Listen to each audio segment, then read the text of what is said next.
This is where Wisconsin wakes up. It's Daybreak with Brian Noonan and Jamie Martinson.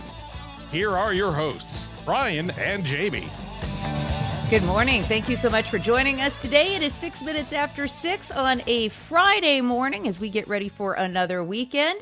You're listening to the Civic Media Network. My name is Jamie Martinson. And I'm Brian Noonan. Glad you are here. Welcome to a special edition of Where in the World is Jamie Martinson? Your voice sounds very deep with the very Brenda Vaccaro with this microphone. Yes, where you're in a blurred bunker somewhere. I am. I'm in a motel. Nobody needs to see the background of the motel.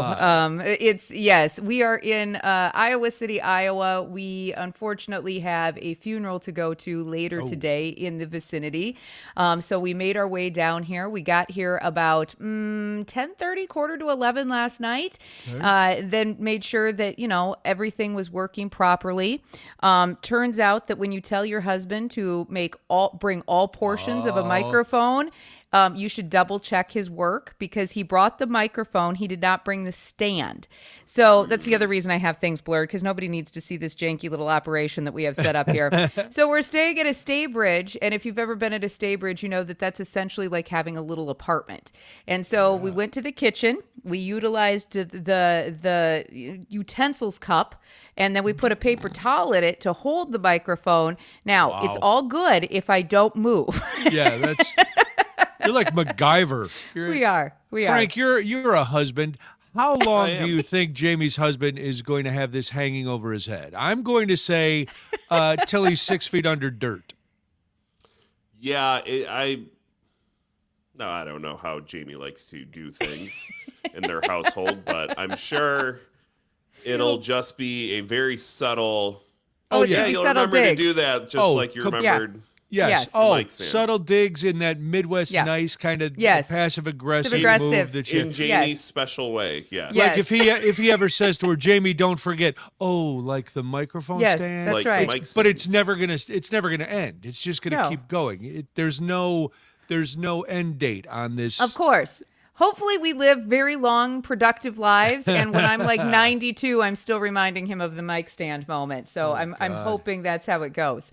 But no, we made it work. So just, guys, remind me not to move too much this morning, okay? Can I also, before we get into our big question, do you believe in Jinxes at 855-75-CIVIC, 855-752-4842? Frank, your partner in producing, Parker is the technical producer. Frank is the look at how producer. handsome. What is going on with our little Parker? This guy? Yeah. He is, oh my gosh. I know. Parker, you look 4 years younger, which makes you almost illegal to be working. That's amazing. Haircut and a shave. The beard is gone. What prompted it? I had been thinking about not quite getting rid of it, but I'd been thinking about it for a while. I was like, we're getting a little mountain man-ish. So we decided you can trim those up, right? You know that if you don't want to get rid of the whole thing. I know, yeah. Okay. Looking back, I should have kept more than I did. Right now, I think it's like 1/8 of an inch that I've got left. It'll grow. Yeah, it'll grow back, but I don't know. Well, you look super handsome. Parker knows that we're coming in next week. And we're heading to town. Oh, he wanted to get specially. So he wanted to be all cleaned up. You've seen through it. Is that right? Now. Okay, I think Parker. so. Well, my guys. Yes. Wow, that's very nice that you would do that. You'd go to that effort for Frank and me. Well, I mean, got to treat you guys right. I get it. Well, since we're going to be your mentors. Yes, that's right. Yeah. That's true. You're going to be in the workplace. Yeah. That's right. I got to be his wingman. I'll go up to all the ladies and be like, you see that clean-shaven young man over there? Look at that young man. Doesn't he look well kept and... Go up to him and tell him that you love watching D3 football and he's yours. That'll get me talking. Frank, you don't know. That'll get me going. Who is the allegedly really bad defensive back that's coming to Whitewater this year? Oh, I'm not supposed to get into that. Deep cut. That could be anybody. It could be anybody. Could be anybody. All right. Now we got to get to this. Jinxes and superstitions. Because, Frank, I know this was very exciting for you. Probably not so much for Jamie and Parker, but Caleb Williams, the Iceman, QB1 for your Chicago Bears. King of the North. King of the North, that's right. Kings of the North, the Chicago Bears. Parker, you want to repeat that? I don't think I heard myself. No, I think you're fine. Say it, you won one time. Who is the reigning? Twice. Twice. They won Well, twice, sir. okay. Twice. You won the division. I'll give them that. Won the Yeah. We're the division reigning one time. divisional champions. That's right. Whatever. Who is it? Anyway, playoff Caleb game. Williams is going to be on the cover of Madden. What is it? Madden 2026? 27. It's always 27. a They're always year ahead. ahead. Yeah. All right. Yeah, Madden. I've never played Madden. You've never played Madden? Not once? Never Not once. even Really? Here, sir. Here's a controller. Never once means never once, Frank. All right. I did Wow. not stutter. I have no, Okay. I don't, I've never, boys, I came up before video games. You had Just not a thing then I for had you, right? Pong and I had Atari. Pong. Man. Did have Pong. And I was All right. wicked good at Pong. Did you have any of those? Wicked good. Did you have any of those like handheld ones? Because we had like a handheld football game that was like maybe. I had size that, of but your it was hand. just That one's great, it was just the right? dashes. It was Yeah, just just the the little green- lights. Yeah, Yeah. I mean, I had that. Yeah. But I like this all. Here's the thing. I played Guitar Hero twice. I Great tried to play Call of Duty once. It didn't come with any instructions, and I didn't know how. And I went next door and asked my neighbor's kid. I go, "How do I do it?" He goes, "You just do it." And I'm like, "No, okay, that's good." I was dead within the first 6 seconds. It looked cool, and I wanted to play because they had got me a controller shaped like a handgun, so I wanted to be able to play. That sounds very exciting. It was, but I couldn't do it, and I didn't have anybody in the house who could teach me. See, Sure. Molly didn't do video games either. We did. My boys were Madden fans, Okay. especially my older one. So for the longest time, we had until he could start paying for things himself and working. We had probably had every version of Madden from the time he was about 6 or 7 until he was about 16. Then I think he went to, and then he went to online. And then he purchases the online Madden subscription every year because he has a super duper gaming computer, so it can handle it. He doesn't need the actual that'll do video it. game system. And then he also has Xbox controllers that he can use with his computerized gaming system. So No, I'm not a Madden fan. computer guy. Is that a technical term, Jamie? Super duper gaming computer? Yes, Is that like it's one of those that all of the graphics are completely set up just for fast-paced Oh, okay. gaming. Oh, And really? it's where, Wow. yeah, Okay. like he's serious about it. But then he also uses that same computer because he's a videographer, so he Sure, uses that yeah, same yeah. computer then for editing and things like that. So he needs one of those big graphics cards that can handle things, can work really fast, and then it's got and then he got one and he got as much memory as he could in it, and then he went out and he added more to it. So it's all decked out for any gaming, or he says it's for work and for video. No, that's Of not course, what it yeah. is. It's Well, that's how the- totally for gaming. video games. Totally That's for what you gaming. tell the IRS when you're writing That's it right. off. That's right. Frank, are you nervous that Caleb, because this is a curse, the Madden curse? There's a curse. Yeah. Yeah. It is the Madden curse. Yeah, I'm nervous. You finally got one good season. Are you worried about that, I'm- him being on the cover of Madden, or that the Bears are going to actually be playing in a parking lot? We don't know That what the Bears parking lot. I think the Bears are going to be playing in a parking Maybe lot. that's their curse this year. I think it maybe is the that's curse. the Maybe curse. that could It be is. the curse. And you know what? Jamie's They deserve right. it. This whole thing has been such a clown show. Well, why is it being so mishandled? Because I'm it's gonna the Bears. Everything's mishandled but with this- the Bears. The McCaskies have no money. But None. it also has to involve officials from the state and from the city, and it doesn't feel like anybody knows how to handle the Bears' home situation right now. That's because it's very weird. taxpayers have been burned on using public money for stadiums in the Sure. past, and they're just nobody is in a financial position as a human to say, "Oh yeah, I want." Even if I'm a huge Bears fan, I need Right. to put more of my tax money into a team that rakes in millions and 1000000s Mm-hmm. of dollars. And their lease at Soldier Field, I believe, is until 2032. Yeah. So they still owe a bunch of Oh, money so to they the owe a city. bunch of money. Okay. Yeah, Right. they See, owe a this- bunch of money. They want taxpayer funds to pay for the stadium. They went out and here's my favorite part is when they went out and did Arlington Heights, which has just been sitting there for how many years now. Yeah. And then they had Congress look at it, and they're like, oh, you didn't even go and check the traffic pattern yet and have that assessed. We're not even going to touch this until you do that. Because there's no chance. The way it is, the way it's laid out now, there's no chance you could have a giant stadium there. It was bad enough with a racetrack with traffic. It's just a 4-lane road outside of the site. Wow. Yeah. I mean, so are they still looking? I mean, this is why I defer to the two of you being Bears fans and in Illinois. So then are they still looking at Hammond and Gary as the potential Indiana? We're not looking as at the Gary. potential site? Gary is Sure not they on are. the table. I thought it was Sure really they are. weird. Sure they. Shut up, Jamie. thought it was They're really not weird. looking at Gary. They're That looking on at that Hammond. Madden It cover. smells slightly less bad. I hear there's a Paducah, Kentucky contingent that is trying to get everybody The involved. Paducah Bears. That'd be Paducah awesome. Bears. Chicago Bears via Paducah. So now, has any Packer been on Madden, and did the curse come to fruition?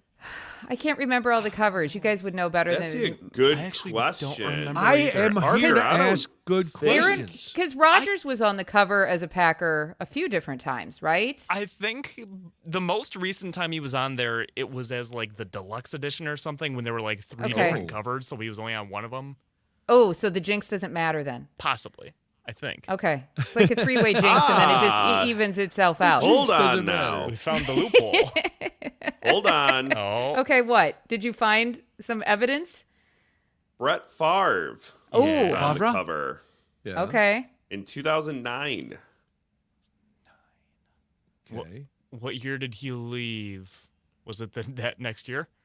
Is it that? It was that off season, wasn't it? I If memory serves right? believe So Okay. it was around that time. A little something Okay. there. Little something there. So if we're going to talk about the Bears, can we also, as Packers fans, Parker and I Yes. mentioned that Christian Watson got signed to a 4-year deal yesterday, $110.5 million. It's a $31 million signing bonus, and that comes on the heels after they signed Jaden Reed to a 3-year deal before the draft to $50.25 million. And obviously, we'll see how the money breaks down. 'Cause Nice the work Packers- if you can get it. Holy Yes, cow. and the Packers are always seem like exorbitant amounts of money because the NFL. But the Packers are always really good about spreading that out and doing signing bonuses, so it doesn't actually affect the cap as much as it would for other teams. Russ Ball is like the financial guru over at Lombardi Avenue, and he's kind of a genius at this contract thing. So it's going to be interesting to see the breakdown of it because people freaked out about Jaden Reed. Turned out it wasn't as big of a cap hit as the initial numbers looked. So we'll see. We'll see what Christian Watson's are. But he's sticking around. That's good news. That's good news. Frank, we'll keep our fingers crossed. We'll knock on wood. We'll throw salt over our shoulder. We won't break Hopefully any he'll have a home. mirrors. I don't. It's going to get worse before it gets better. Anyway. Hold on, Frank.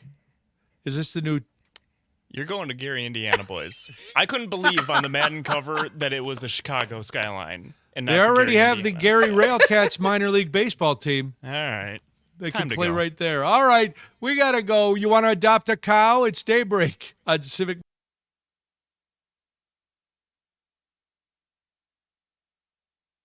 Across the state of Wisconsin, Daybreak with Brian and Jamie is back. 6:22 right now. We hope that you are having a great start to your Friday morning. Thank you so much for joining us. My name is Jamie Martinson. And good morning, I'm Brian Noonan. If you want to get involved with the program today, 855-75-CIVIC, 855-752-4842. People talk about adopting dogs, cats, perhaps a ferret. What about adopting a cow? Now, Adopt a Cow is a legit program, and It don't is. before you start getting wild ideas. I wonder if my apartment complex would allow that. No, it's over 50 pounds. You can't adopt a cow. But Wisconsin dairy farms are helping students learn where their food comes from through the program Adopt a Cow. It allows participants to follow a calf's growth and development throughout the school year. So more than 56% of participants come from urban areas, and all they know about cows is driving past them on the interstate That's and right. go moo every time you see it. My wife, who's well past grade school age, still moos every time she sees a cow. Well, that's because she's a great person. I love that she still does that. No, she still does it, and I wonder if they hear her. I wonder if they're like, why? Who's taking you away from us? But she zips by without anything to worry about. So students, classrooms, homeschool groups, daycare centers, nursing homes, adult education programs can all participate. Each group is assigned a calf and receive monthly photos. It's like those old Sally Struthers commercials. I love this. For $40, you can adopt a calf. Except and it's you just see free. it covered in flies, and it's just like the kids that they used to use as props on those commercials.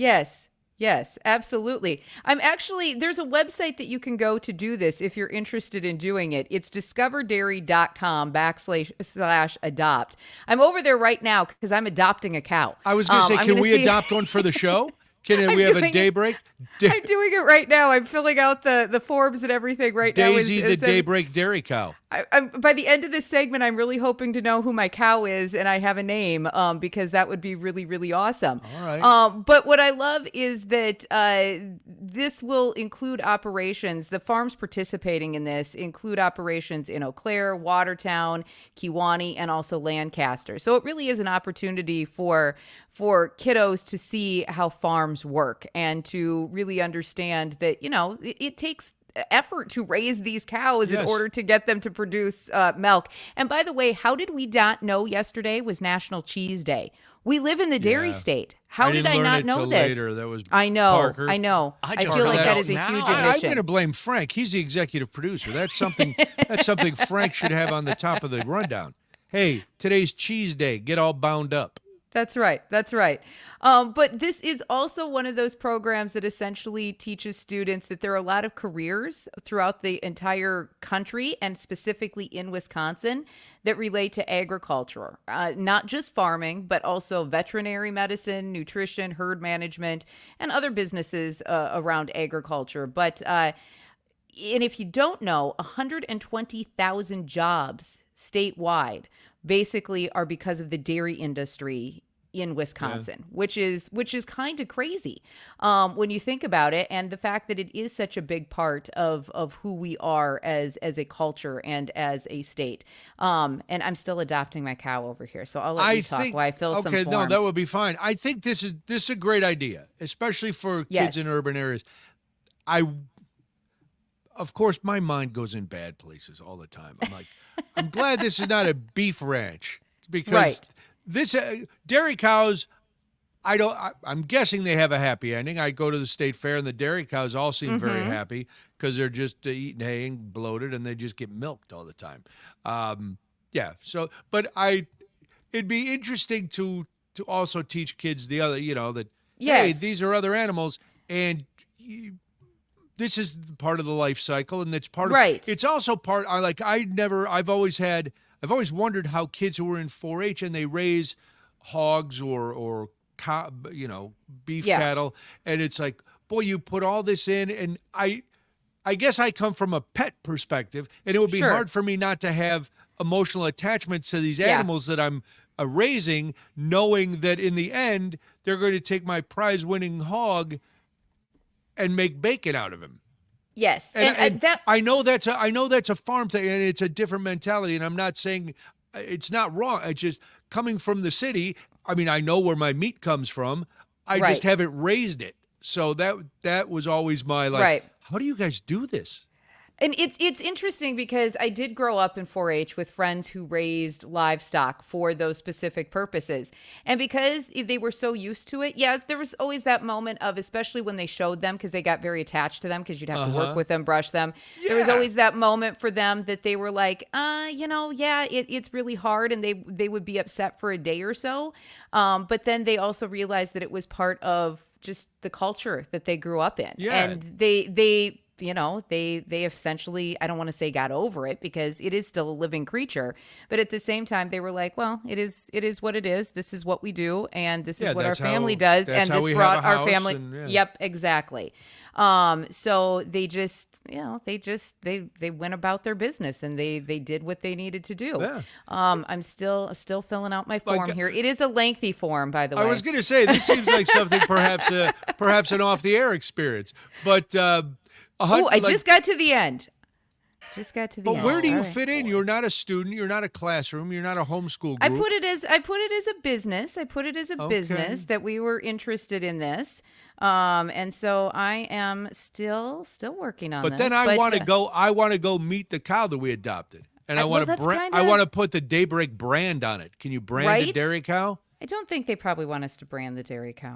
Listen. If we're sponsoring it, I want it to be like NASCAR. I want our cow to be completely covered in stickers and all branding, of it, right? Yes. And I want to find out what can I feed this cow naturally, of course, to help it produce the most. I want our cow to be the biggest milk producer on the farm. I want people to go, man, that Daybreak cow can really give it to it. All right. I was just enrolled in the Adopt a Cow program, people. All right. Congratulations. You did it just in time for us to say, hey, here's some stupid news. How do you feel about some governors rebranding Pride Month? Oh, my God. That's right. We'll talk about it next on Daybreak. I'm Brian Noonan. She's Jamie Martinson. This is the Civic Media Network.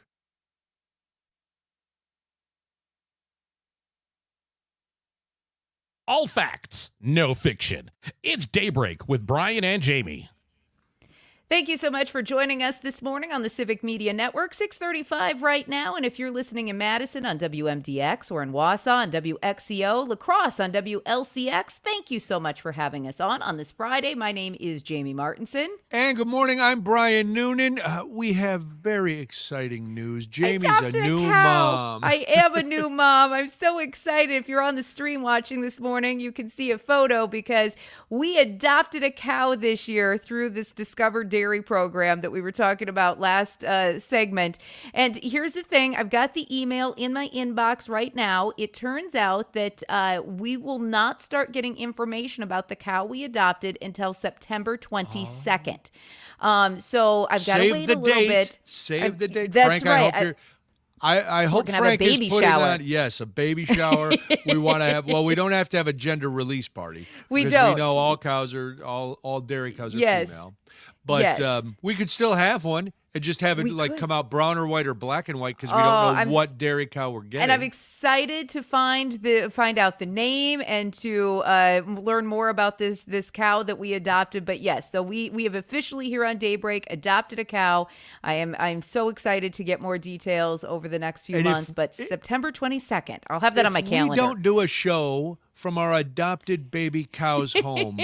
We're not good adoptive. We're not good adoptive parents. That's all I'm saying. We are not. And I do want to remind everybody, if you want to sign up for this program and you don't want to wait until September to see how raising a cow and agriculture works, remember those Wisconsin dairy breakfasts kick off this weekend. And if you want to see what breakfasts are closest to you in your county or your neighboring counties, just go to WisconsinDairy.org. They've got an entire list over there when you do a little searching, little clicking, and you can find all of them by dates, where they're located. They've got the address, where to park, everything. It's a very nicely laid out website. So again, that is WisconsinDairy.org if you want to see where all of those dairy breakfasts are. I mean, waiting till September is awesome, and I'm so excited to do so. But if you can get out to a farm now and eat some good breakfast at the same time and support our local dairy farmers and see how it operates, I think that's a win-win situation, honestly. Yeah, and ask around. Maybe our cow's out there already.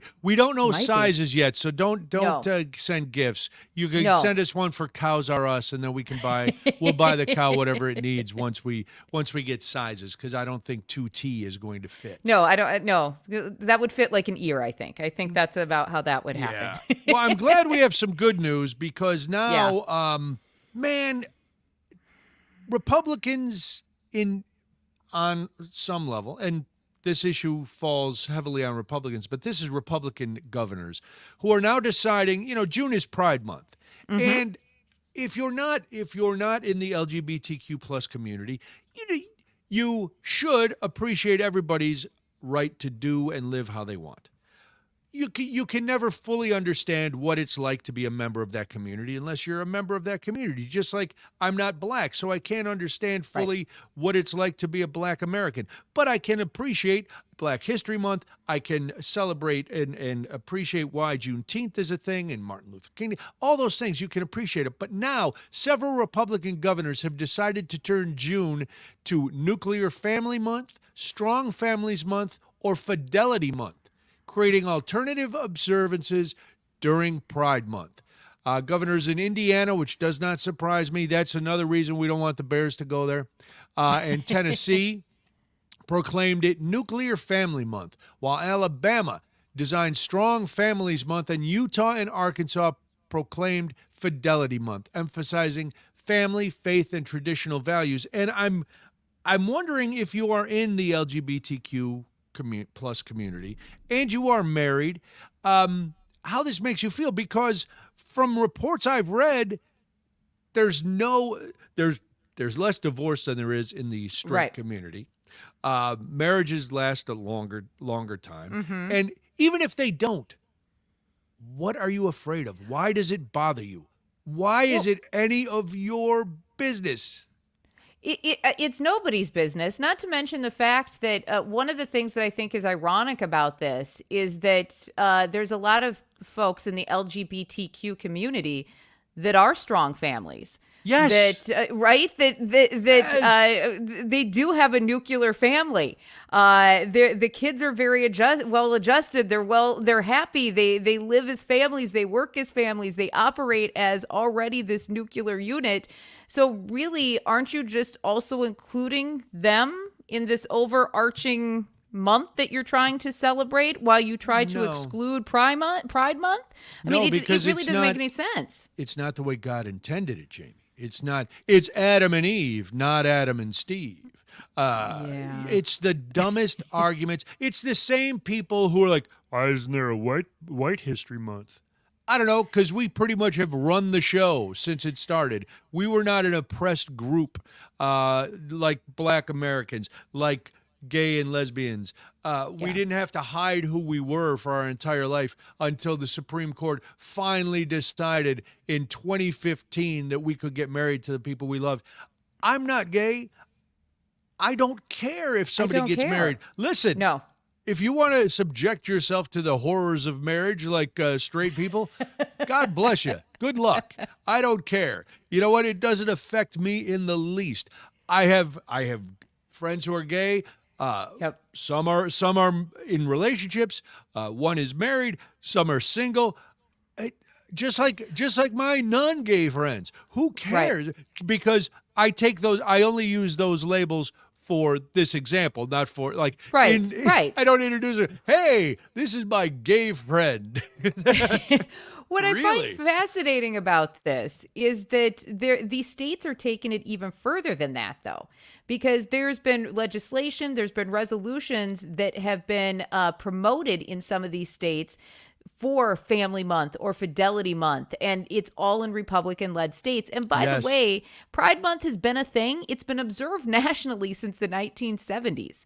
So this isn't a new concept. This isn't anything new. And is it because the celebrations keep getting bigger that they're offended? I think it stirs something in some people that they don't want stirred, to be honest with you, and that I'm not joking. And to see, because you can't, if you've ever been to a Pride parade, and I'm old enough to remember when it was Gay Pride. It was called the Gay Pride Parade. Mm-hmm. Now it's the Pride Parade. If you've never been to one, it's outrageously fun. It is the closest thing you can get to Mardi Gras or Brazil, like a parade in Rio, that you can get. People are having fun. And they are having a great time. There's love. There's acceptance it's acceptance, inclusivity, and you don't have to feel weird about who you are at those events.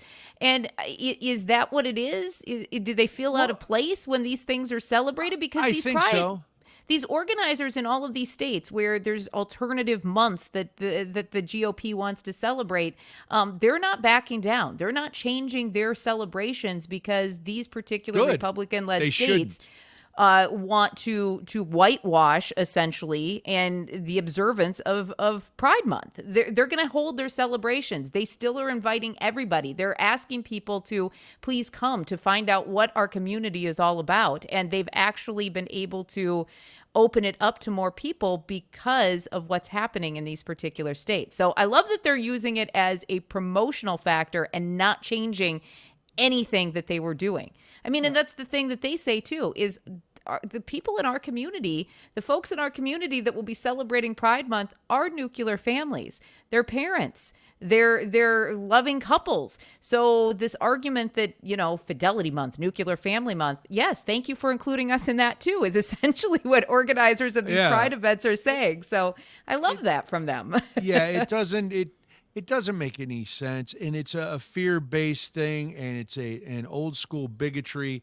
And imagine, because most of us can't imagine being marginalized like that, having to live. Imagine having to live as somebody you're not, and having to hide who you really are. And if you are in a relationship, if you wanted to get married prior to 2015, if you were in love with somebody, you don't have to understand it. But imagine having to hide that. Right. Like look at your spouse, your significant other, and go, what if I couldn't tell anybody that I was involved with them because I could lose my job, or I would be, people would brand me as something else. I'm a teacher, and people would think I'm some sort of pervert, because there's still people who think that. Oh, what about, being around being around kids? And Mark just from Prairie du Sac just says, Fidelity with their Tangerine Tyrant is an example of, the president. Yeah. And I thank you, Mark, for using Tangerine Tyrant. Copyright 2026, Brian Noonan Enterprises. What I also find fascinating about this is the fact that none of this is new. No. And the fact that Pride Month, again, has been celebrated since the 1970s, but I think you hit on an important point. The fact that there has been so much rhetoric against the LGBTQ community over the last few years. And I think it would be fascinating when you talk about, stories of how they've had to hide who they are. Yeah. That's still happening. I have friends who will tell these heartbreaking stories and have basically had to find whole new families once they came out. Yeah. And because imagine that. Right? Because somebody actually can accept you. And I can't imagine being a parent. And there are things that in this world you never imagine for your kids. One of the things that if they would come home and say, I'm part of the LGBTQ community, I'm gay, I'd be like, okay. It doesn't change who you are as a person. It doesn't change how much I love you. No, it's just I think as a parent, if that happens, you accept it, and you just realize now your child is, and not so much now, but in the past it was, boy, my kid's life is going to be much tougher than I wanted it to be. And there's nothing I can do about it because that's society. But these people are in the minority, because a new Gallup poll found that 65% of Americans support same-sex marriage.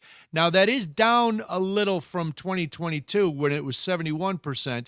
The shift is driven by, that's right, Republicans. Only 37% of Republicans say same-sex marriage should be legal, and I would love to hear the reasons why not. What if I'm with somebody for 5 years, 10 years, 30 years, and I'm not legally married to them, and we've built a home together, and we have joint funds, and we have everything else, and I can't make decisions for them when they're dying, and I can't make financial decisions for us. Yeah. That's a travesty. So how do you justify that, people who are against same-sex marriage? And and the other people are just the ones who go, it's morally objectionable. All right. And I'm sure everything you do is above board. I'm sure your pastor, who was arrested for child pornography, is the paragon of virtue that we should all ascribe to. I mean, and I think that's the thing. When you look back to that 2015 decision, that was a decision that seemed to me like it shouldn't have even had any discussion. Just make the decision. And, if you were on the fence about Joe Biden as a president, remember it was Joe Biden who actually got Barack Obama to come around on that one. Yep. Which I find fascinating with as much as his faith means to him. Joe Biden, I mean it. No malarkey. We gotta legalize that same-sex marriage. Right. Michael, real quick. Michael is listening on WMDX. He said, "My husband and I have been together for 40 years and legally married for 11. Congrats. We're just like our straight friends. These straight celebrations are ludicrous. Happy anniversary! Congrats on 40 years, Michael. Congrats! I love that. That's terrific. All right, when we come back, this story is just for Frank. It's a big weekend in Milwaukee. We'll talk about it. I'm Brian. She's Jamie. This is Daybreak on the Civic Media Network.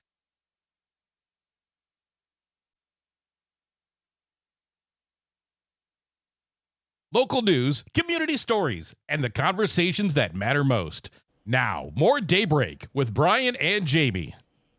Good morning. Thank you so much for joining us today on the Civic Media Network. It is 6:52 right now. My name is Jamie Martinson. And good morning. I'm Brian Noonan. How do you feel about Banana Ball coming to Milwaukee this weekend? Are you excited? Did you score tickets? I would love to hear from you if you got tickets, because I've been in the lottery for a year and a half, 2 years. I've not gotten any tickets. 855-75-CIVIC, 855-752-4842. This story aimed, yes, right at our curmudgeonly producer, Frank, who, Parker, I don't understand him. Jamie, he does not like Banana Ball. He does not like Banana Ball. He has strong opinions on Banana Ball. And Get right off my lawn, you banana right ballers. Right on cue. Here Why he is. can't you play baseball the way God intended it without stilts and fun? The reason we're talking about Frank is they're coming to Milwaukee. Do you hear yourself right now? Do you hear yourself injecting fun into this sport? Yeah, how my God. how dare sport, something that puts me to sleep on a regular basis, whether I'm listening to it or watching it, even in person sometimes. I have to ask, are you normally, and I get that Banana Ball is a little extreme, but are you normally, Frank, a baseball purist? Not really. Okay. I love baseball He's to a contrarian. degree. It's not like I'm watching baseball games on TV all the time. What about banana hockey? How would you feel about that? We know you're a so-called hockey fan. I would just watch actual Stilts- hockey. I feel the stilts on- same way about baseball. Stilts on ice would be difficult, but I'm just That would be saying. great, though. Backflips, I like this dances. idea. It is exciting, though, for everybody other than Frank, because Banana they're Ball coming is to town. Yes, it's exciting. It This is weekend. exciting. People are excited, Frank, just not you. 2 sold-out games, Frank, Saturday and Sunday at AmFam Field. The Banana Ballers are coming to town. It's a full entertainment experience, Frank. Is that your problem? You only want partial entertainment experiences? You want to leave wanting more. You ascribe to that old showbiz tenant. Always leave them wanting more. You're like, well, I loved going to the Cubs game today. I wish there had been some backflips. I guess maybe next I don't. time. I wish there's wins, Brian. Well, that's good luck How's with that? that. Are they doing better? Have they they got won more yesterday. wins? Okay, Nope, all right. They won yesterday. We'll leave it at Okay. that. One day at a time. All right, one game at a time. I love that. Yeah, the Cubs and alcoholics. This is going to be, though, a full, if you're going to be in Milwaukee this weekend for Banana Ball, it is essentially a full experience, because if you were lucky enough to score your tickets or get some on those third-party sites, because there are some available on third-party sites. Yeah, that's crazy. I know, it is crazy talk, but there's going to be player autograph sessions, there's going to be photo ops, there's going to be parties on the plaza, there's going to be on-field performances, post-game celebrations. The stadium gates, by the way, are going to open several hours before both games, so that if you're a fan of Banana Ball, not Frank, you have plenty of time to take part in the festivities before they actually throw out that first pitch. The And there's a joint couple is going to be jumping. It's going to be jumping. There's a couple of Wisconsin natives playing in this particular game. That's how we tie it in, Frank. Yes. Hyper local, baby. That's how we talk about Banana Ball You see my nonstop. eyes rolling to the Hyper back of my head. local. Yeah, you look like my 89-year-old mom judging the dining room. There's going to be a Milwaukee native on the party animals, one of the teams playing. And then the former Milwaukee Milkman catcher is going to be part of the Coconuts team. So, Frank, there are legitimate baseball players out on that field. Whole time out. You didn't know What's the about matter? the You're Milkman, telling me the Savannah Bananas aren't even coming to town? No, it's the party animals and the local beach coconuts. Banana ball, baby. It's a barnstorming tour. It's a craze, Frank. Everybody's excited about it. I would except get for the you. I would get the Party Animals shirt just for the logo. It's a crazy monkey. The As logos am are I. great. Are you a monkey. party animal? Frank, I used to be. Now it as to quote the Road Warrior, it exists now only in my memory. Fair. But I do still remember. I think the MLB, one of the things I will say is I think the MLB could learn a thing or two from Banana Ball's logos, though. Because the logos are so good. They're so fun. And you actually, they're cool. Well, I do like they the look the Brewers Artist Series logo this year is Yeah. cool. I want to keep MLB, I want to keep the classic logos, but I do like appreciate classic. the alternative stuff Yes. that they put out. So you can choose. I'm not a fan of the Hometown Series, especially Yeah. Wisco this year is Yeah, dumb. that's weird. And I was never a fan of the South Side ones for Mm-hmm. the Sox, but Really? yeah, I love those ones. Do I you was really? gonna say, I feel like Yeah. everybody loves those. Yeah. Everybody Oh. but me. Ooh, it's I'm the another Frank, hard take. I'm the Frank of Southside logos. I'm the Frank of Hometown Series Sox logos. Wow. I don't like fun. I don't like, Frivolity. don't like any No of that. frivolity. No No joy. whimsy. No Joy, whimsy. whimsy Ryan has no out the whimsy. window. Listen, You can't talk about not having whimsy. Dude, You I hate the have banana ball. FOMO that I'm not going to be at one of the banana ball games this weekend. The That fact would- that you're actually entering the lottery multiple times. Oh, no. You can It's only enter crazy it to once. me. You can only enter it once. Yeah, but you've entered multiple lotteries. Well, you get on the way. You enter the. You Oh, get that's on the it. list. You literally enter list. one time. You and you're get just on the list once, It's like and you're trying- on the list. So someday, maybe my future potential grandchildren will get an email at my long dead account Don't and you go, feel this is silly when you look at what the product is? It's a little bit No. like getting. That's a little bit like getting is Packer crazy. season That's what tickets, I was getting about to into say. a list These are and not on having the to same wait for level years. at all. I'm sorry to cut you off, Jamie. These are not on the It's- same level. It's one even game remotely. for $50. It's fun. It's one night of fun in this world that makes fun an anomaly. It's one night to go and see silliness and high energy. And I don't know if you know this, Frank. It's fast-paced, fan-centric entertainment, buddy. We're never going to change your mind, but we're going to keep No. picking at you But about this. we're gonna keep bothering you with it. And if I ever do go to a game, I'm coming in full regalia I hope you do. for a week. And I will make fun of you. Oh, and you can Relentlessly. try to kill my joy, Frank, but my joy lives forever. Just like the time crunch that Parker keeps signaling us forever. We've got to go. She's Jamie Martinson. I'm Brian Noonan. This is Daybreak on the Civic Media Network.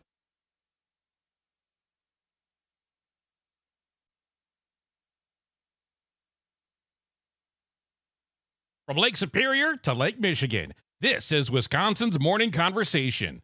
Daybreak with Brian and Jamie. Good morning. Thank you so much for joining us today on the Civic Media Network. It is 6 minutes after 7 right now. My name is Jamie Martinson. And good morning. I'm Brian Noonan.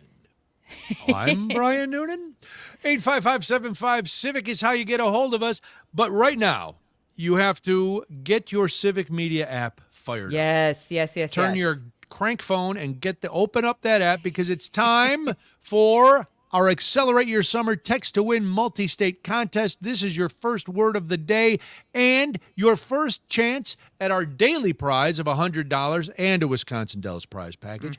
Plus, every time you enter, you are put into our grand prize drawing and you could win $250 in gas and $250 in groceries. Jamie, I'm going to take umbrage. This word Okay. might be too hard to spell for people. I'm going to let you handle it. This is an interesting word, and let me be clear: we don't come up with these words. These words are comes up handed with to these? us to give to you. Oh, yeah, you and I don't come up with them. No, No. we don't come up with these words. But this hour's word is fridge. Fridge. F-R-I-D-G-E. Fridge is the word that you need to text. I'm going to spell it one more time. Please. F-R-I-D-G-E. That is the word that you need to text us right now using your app so that you can qualify for all of the prizes and, of course, a little bit of cash in there as well. And we could all use a little gas and groceries right now. But fridge, F-R-I-D-G-E. I'm going to spell it again just because it is one of those interesting words that you can... You hear it and you don't know, and the J, is that a J? And, D before G, it's a weird thing. Are we running out of money? Is that why we're throwing in hard words now after 4 days? It's like, oh, man, people are winning this cash. We got to pull back. We like to trick you up. That's what we like to do. But all right, people are spelling it correctly. That's right. Good. All look right, at you guys. You guys are pantses. awesome this morning. I love that. I love it. You're awesome. So fridge, F-R-I-D-G-E. You'll have that word That's till right. 8 o'clock, and we'll remind you up until then. But you can listen all day. The words change throughout the day, Yes. and your chances to win continue. So you needed to know that, but there is other you need to know. It's a wake-up call in more ways than one. Time for some you need to know. Is that Joe Buck doing that voice? Doesn't it sound like Joe Buck?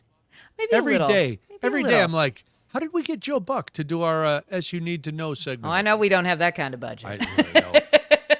That's true. All right. Oh, this is well, good Great. news. Good We're about news. to reach our $41 trillion debt ceiling. Not Jamie and I, but the country. A new forecast says the federal government could reach its $41.1 trillion debt limit sometime between late winter and midsummer of 2027, requiring action from Congress and the White House to avoid a default. Donald Trump very good at defaulting on loans and bankruptcy, so I'm sure this won't be a problem, right? Once the debt ceiling is reached, the Treasury Department can use temporary measures to keep paying bills for several months, but those options eventually run out. Economists warn that a U.S. debt default could disrupt financial markets, increase borrowing costs, and damage the economy. Why start now? Federal debt is continuing to grow, with the government expected to spend about $2 trillion more than it collects in revenue this fiscal year. The debt ceiling is expected to be a major issue for lawmakers as concerns grow about both rising government debt and the need to keep the government meeting its financial obligations. Weren't we promised in the last campaign more fiscal? Yeah, we're gonna get rid of the debt. We're gonna lower that debt. Fiscally responsible is what we were told. It was going to be Kamala Harris who was going to spend all of your money. Jamie, she would be taxing and spending and going crazy, and there'd be and our kids would go to war, and it was all going to be bleak. Yeah. Thankfully, we are on the bright side of that coin. With is this the bright side? Is this what it feels like? This is what paradise feels like on a Friday. Yikes. I don't know if I like it here. But in other stuff you need to know this morning, we're going to bring it closer to home. That's a great understatement. We're going to bring it closer to home. Democratic gubernatorial candidate Mandela Barnes has unveiled a farm policy plan ahead of President Trump's visit to Chippewa County, which is going to take place today. We'll talk about that in more depth in just a moment here. But Barnes' plan focuses on family farms and rural communities. Barnes says that he would target agricultural monopolies, expand local meat processing options, and support a right to repair law allowing farmers to fix their own equipment. His plan also, this is something I learned. They can't actually do that. Wow. All right. That's, I didn't know. I didn't realize that. I didn't either. So Farmers I learned a little bit. Us. I learned a little bit from Mandela Barnes on this. And okay. yeah, if you're a farmer this morning, please tell us how this works. 1-855-752-4842, 1-855-75-CIVIC. At any rate, Barnes' plan would also include limiting foreign and out-of-state investment ownership of Wisconsin farmland and create programs to help new farmers buy land and keep farms in the family.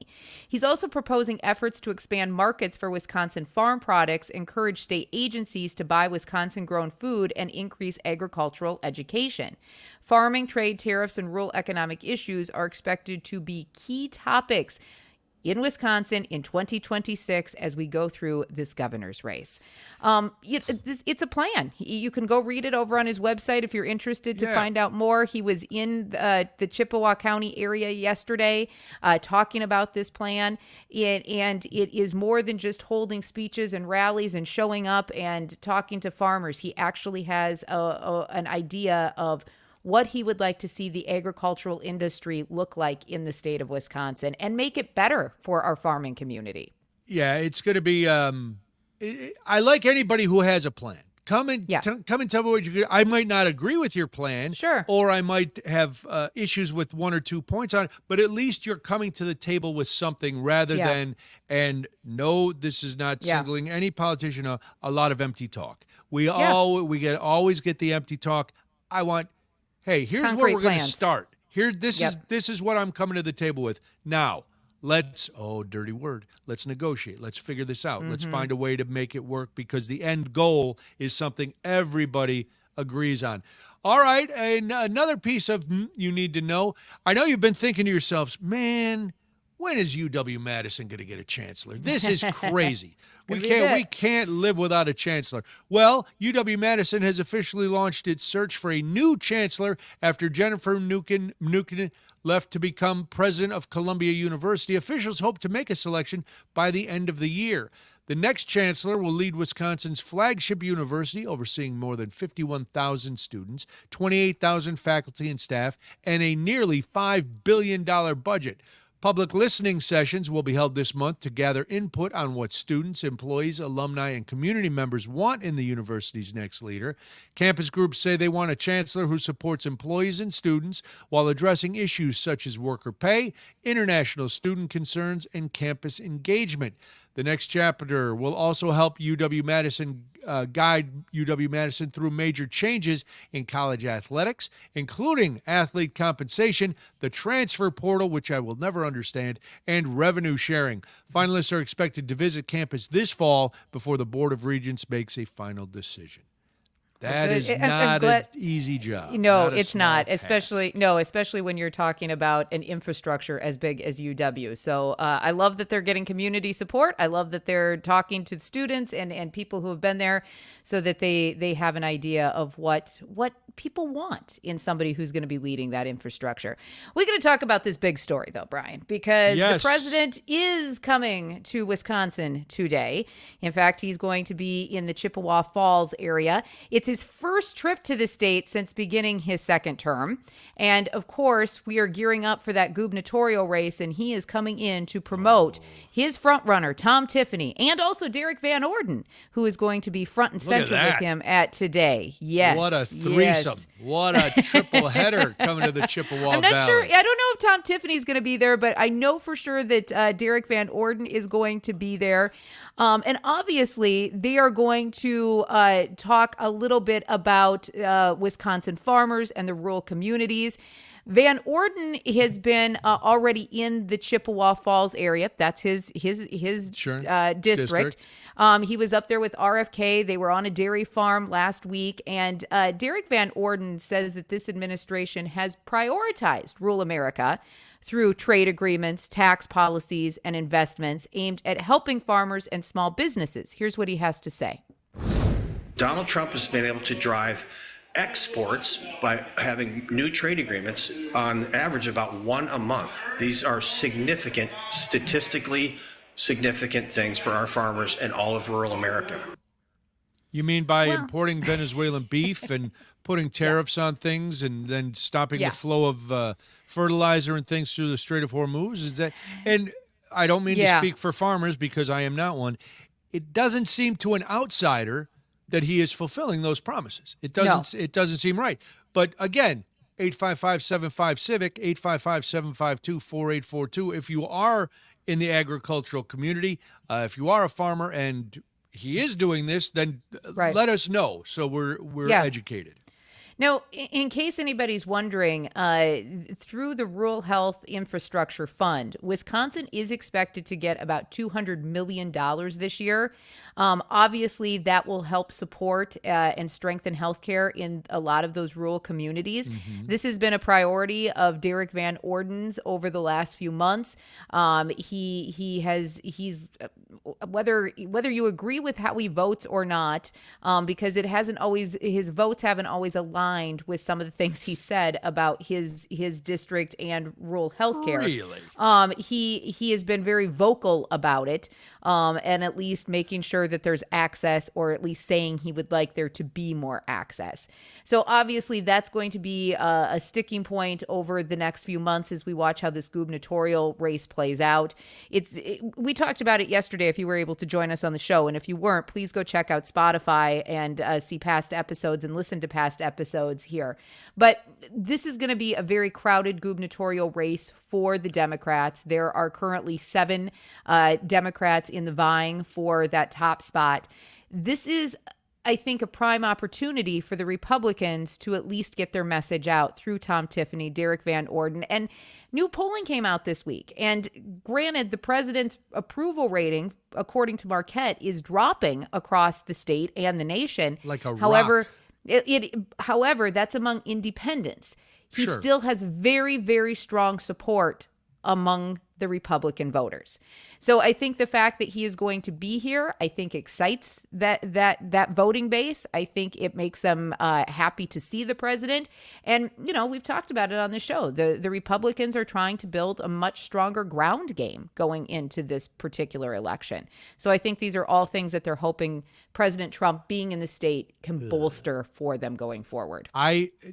As much as I don't want to listen to what he has to say, I can't wait to hear what he has to say, because Sure. I'm guessing Help for the Farmers will take up 0.3% of the speech, and how he was the grievances he has with Wisconsin voters in Wisconsin for the stolen elections, and how he'll give quick mouth service to DVO.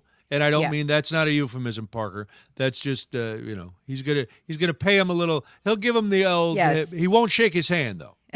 I He want won't to go ignore up, him like at the State of the Union. Parker, do me a favor, get me a Polymarket vote on will Donald Trump shake DVO's hand, and see What's what your the bet? odds are, and we'll put down $7,000. What I do think is interesting is that this campaign chose to start in western Wisconsin, which is a majority of the rural votes. It's a place that has been kind of demolished as far as rural health care, the farming community.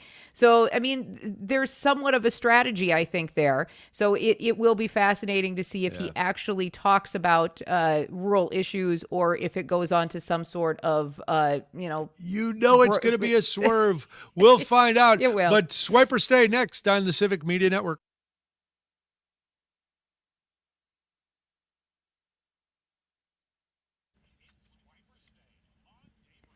$7:22 right now. Thank you so much for joining us this morning. It is time for Swipe or Stay. We're going to leave the politics aside for just a moment.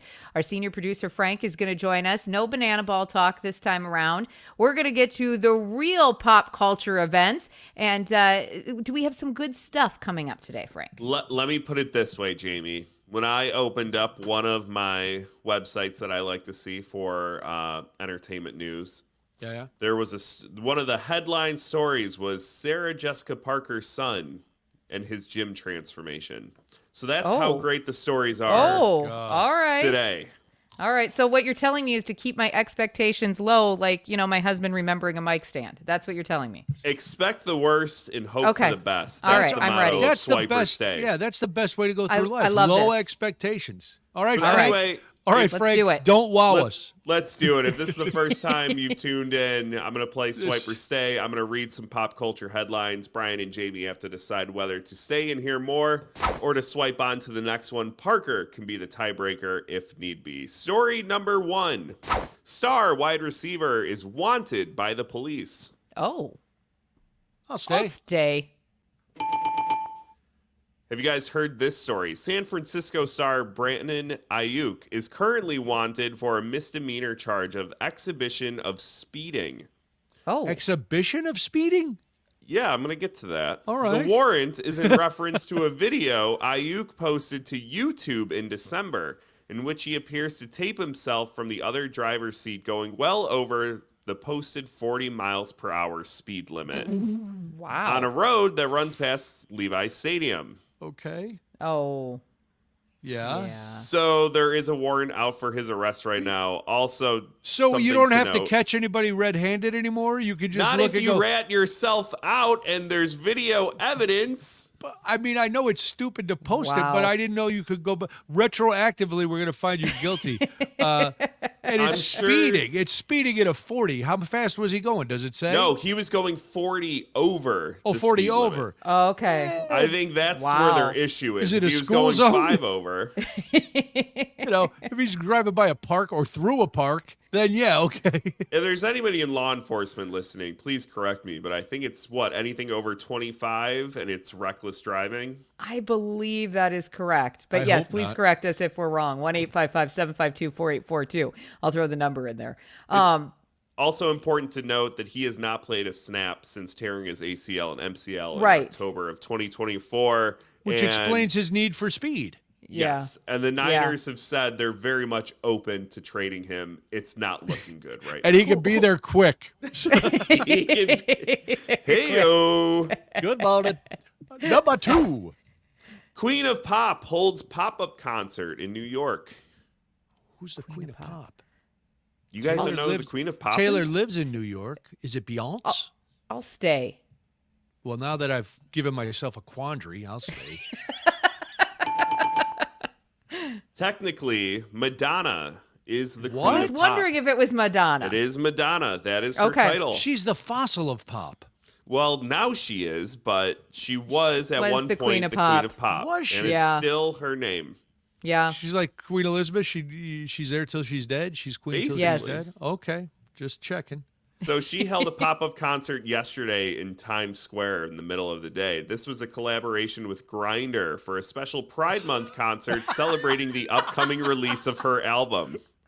Oh, Wow. okay. This All right. just listen. reading the facts here, people. She's the Queen of Pop. You don't need to do these things anymore. Like, you know, like you had a career. It does when your albums have not been great. The half-hour stop. performance featured her Sabrina Carpenter collaboration, "Bring Your Love." The song But there was "Hung no Up." Sabrina. She was not there. That doesn't make it very exciting. She's like There- Lestat. yeah, no, She's just going to Madonna, you're glom not onto exciting youth to enough. keep her life alive. No, the exciting part was And it was plastic in surgery. Times Square Yeah, I mean with that's screens fun. flashing, and you've got tourists walking and being like, "Is that Madonna?" And Wow. every New Yorker going, But shut up, she get out of looks the so way. different Bingo. than what she used to because of the plastic surgery. You think it's like a Madonna impersonator, honestly. Yeah. That's a really good point. It could be Pride Month. I Grindr. would It could have been a drag. drag Bamboozled. show. Do we It know could it was have been really Pride her drag. and not a drag performer? Yeah. All possibilities. All right. All right. All right. Number 3. Beloved children's character was roasted online for a tweet. Oh. I know I'll Elmo. stay. I know Elmo tweets, and I love following Elmo, so I will stay. It better Elmo's not the be best Elmo. online. Elmo is currently under attack. All right. Oh no. I'm We out are of this attacking world. Elmo. I'm leaving this world. This is not Okay, how what we did should- Elmo do? Elmo is an op. He's an What? oh, New for York. what? Uh-oh. For New what? York. Okay. All right, please tell me more cuz now I'm entrenched. He kind of deserves it. Stop Here's it. what I'm Okay. going to say. Listen. Elmo tweeted out the other day before tip-off of Game 1 between the New York Knicks and the San Antonio Spurs. Elmo hopes both teams have fun. Oh. Well, both teams yeah. have fun. He didn't say, He didn't pick a winner. he's He Elmo. didn't pick a winner. Right, of course not. He's so. I've and got that made some. the, of- and that yep, made the I've Knicks got- fans mad, didn't it? He is one of their own. Elmo is from Astoria, Queens. I know that. Here are some of the Oh. tweets Elmo got.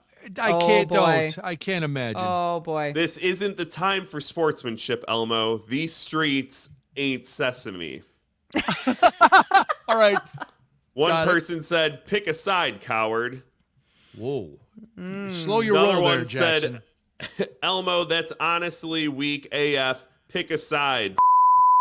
Oh. Wow. Another person said, Elmo, you're out here getting cussed out. Elmo did backtrack and followed up with a tweet saying, nix that last message. Elmo didn't mean to spur you on. Oh, look at that. That's witty. I would have That's expected hilarious. nothing less from Elmo. Elmo is all about good vibes love and and friendship. peace. And he's a tiny child monster. Yes, he's a little 4. baby monster. He wants everybody to have fun. He's like Elmo is 3 the or ultimate 4. participation trophy guy. Look, Yes. man, you got to ride or die with your teams. That's Swiper say. Oh, man. What about all those kids in San Antonio? It's the Daybreak on the Civic Media Network.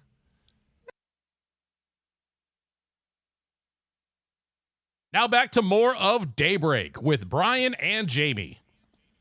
Good morning, 7:35 right now. Thank you so much for joining us. Parker just sharing that while I'm in a motel room in Iowa City, it's a little rainy in downtown Madison this morning, so that's fun. Yeah. Yes. I haven't even opened the blinds to see what it's doing in Iowa City. It was hot and humid when we pulled in last Was night it at about really? 10 o'clock. Oh my gosh.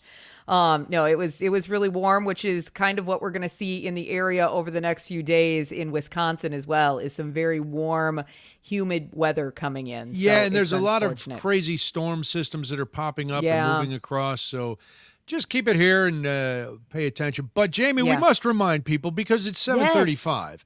That means Yes. Mm-hmm. they have 25 more minutes to get in this text word of the day, because our Accelerate Your Summer Text to Win multi-state contest is going on right now. It is. We are in the middle of the first hour. And again, you know, and if you don't know, get the app, the Civic Media app. Be ready, because today, just today, you could win $100 in a Wisconsin Dells prize package. And then because you entered, even if you didn't win today, you're still in the drawing and have a chance at our grand prize, Yes. which is $250 in gas and another $250 in groceries. But you don't just get it, you have to actually text something. You do. We have a word that you need to text. And let me remind you quickly, too, before I give you that word, that you can enter multiple times. If you enter now, you can still enter every time throughout today, and there's no limit on how much you can enter this contest. So that's the good news. So you have plenty of opportunity to win those prizes. Voter But- fraud, but it's that's not right. fraud. We have rules here. Without further ado, your word for this hour, or at least until 8 o'clock, is fridge. F-R-I-D-G-E. Fridge is your word for this hour. One more time, F-R-I-D-G-E. Fridge is the word that you need to text us before 8 o'clock using your app so you can qualify for all of those cash and prizes. F-R-I-D-G-E. Fridge is your word. Good luck. Yeah. Our listeners are awesome. They know how to spell. We don't need to tell We them. don't? All right. Well, we spelled out the easy. We spelled out sun on Monday, and they Yes. they And were now we have having fridge. trouble, so- Fridge is the word. Fridge. F-R-I-G-G-E. I'll Right. spell that one more time for you. There we go. Fridge. So fridge. Okay. Well, good luck. It's very exciting. I mean, we've done it.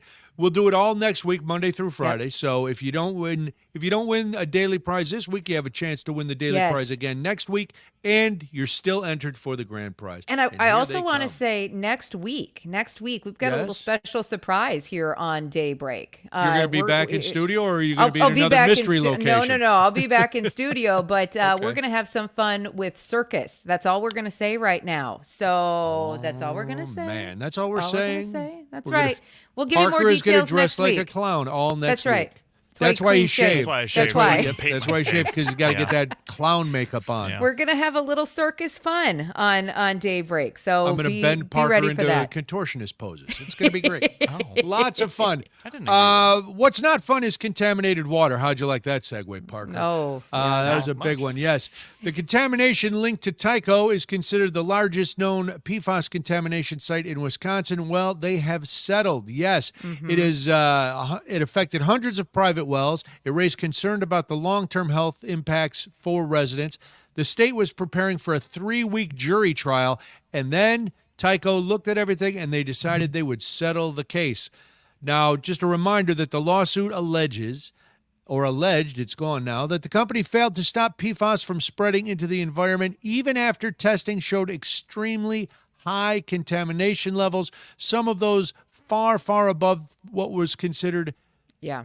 safe for drinking water, hundreds of thousands of parts per trillion. Wow. So Tyco said, we can't fight. We don't want to fight this. No. A lot of times it's not that they're even agreeing they did something wrong. They're just going, you know what?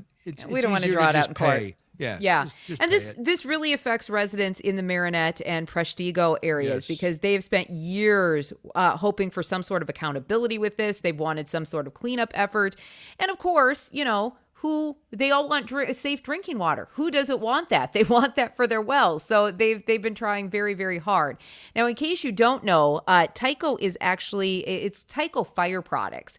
And this is a company that's a major manufacturer of firefighting equipment.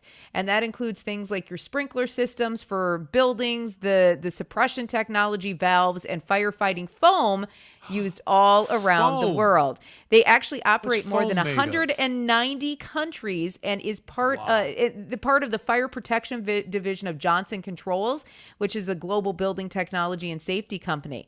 And most of the Tyco products are used in commercial buildings, industrial facilities, airports, military installations, really any location that needs fire protection systems. So as you can imagine, when you're dealing with those foams and those sprays to put out water, it's not like they're just, water in there or, natural chemicals to stop those fires.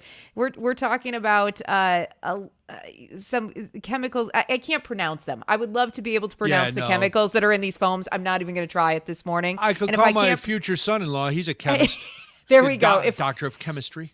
If I can't pronounce it, it probably isn't something that I want in my drinking water. Let's be honest. It's like those old commercials where Johnny was eating cereal and reading the ingredients, and he had polysorbate 80.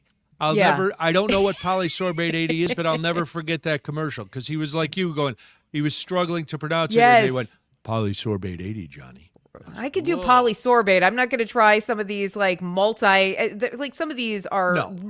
No, I'm not going to go there. Just know they shouldn't be in your water. No. And so state officials are saying that the agreement is going to help ensure that taxpayers are not left paying for the cost of cleaning up pollution, which is good because they did it. They should clean it up. And the officials also continue to encourage residents with concerns about your well water to seek testing and learn about available filtration and remediation programs. So don't just trust if you're in, again, and as Jamie said, Marinette and Preshtigo, those are the big focuses of this. If you're in those areas and you're on well water, have it tested. Take the precautions, Yeah, we had well water at our previous home, and we had it tested about once a year. We'd have somebody come out and do a little testing of it because we lived in an area that had a lot of runoff. And is that just natural seepage that gets into the wells, or is from what I understand, the runoff just running right into the well? No, I think it was just natural seepage. From what I understand, sometimes I didn't want to ask too many questions, at least until I got my test back, because I wanted to know exactly what I was drinking. But for anybody in that area, to be clear, this settlement doesn't actually stop the cleanup efforts. The monitoring, the testing, the filtration, the groundwater treatment, those are all expected to continue for years. And this Tyco case was very important to Marinette Preshtigo, but at the same time, there are a lot of other communities across this state that are dealing with PFAS and the concerns. French Island, Stella, Rhinelander, here at Madison, Eau Claire, Wausau. They have also dealt with concerns. So this is why Tony Evers actually signed that bill about PFAS contaminations and who's responsible just a couple of months ago towards the end of that legislative session, because this is a major problem throughout the entire state. And it goes back to the same thing that we've said before, Brian, having this conversation. Why is safe drinking water up for political debate? Because that PFAS bill sat in the Wisconsin legislature for years before it finally made it to Tony Evers' desk. I think we know the answer, and it's money. Yes. You look at corporations like Tyco Fire Products, 190 countries. This company is making a ton of money. And if it comes to, do we want the taxpayers to pay for it, or do we want to pay for it as a company? I think you know the answer to that. And so we're going back and forth, and we talk about lobbying, and you are always, one of your biggest gripes is money in politics, and you're not alone on that.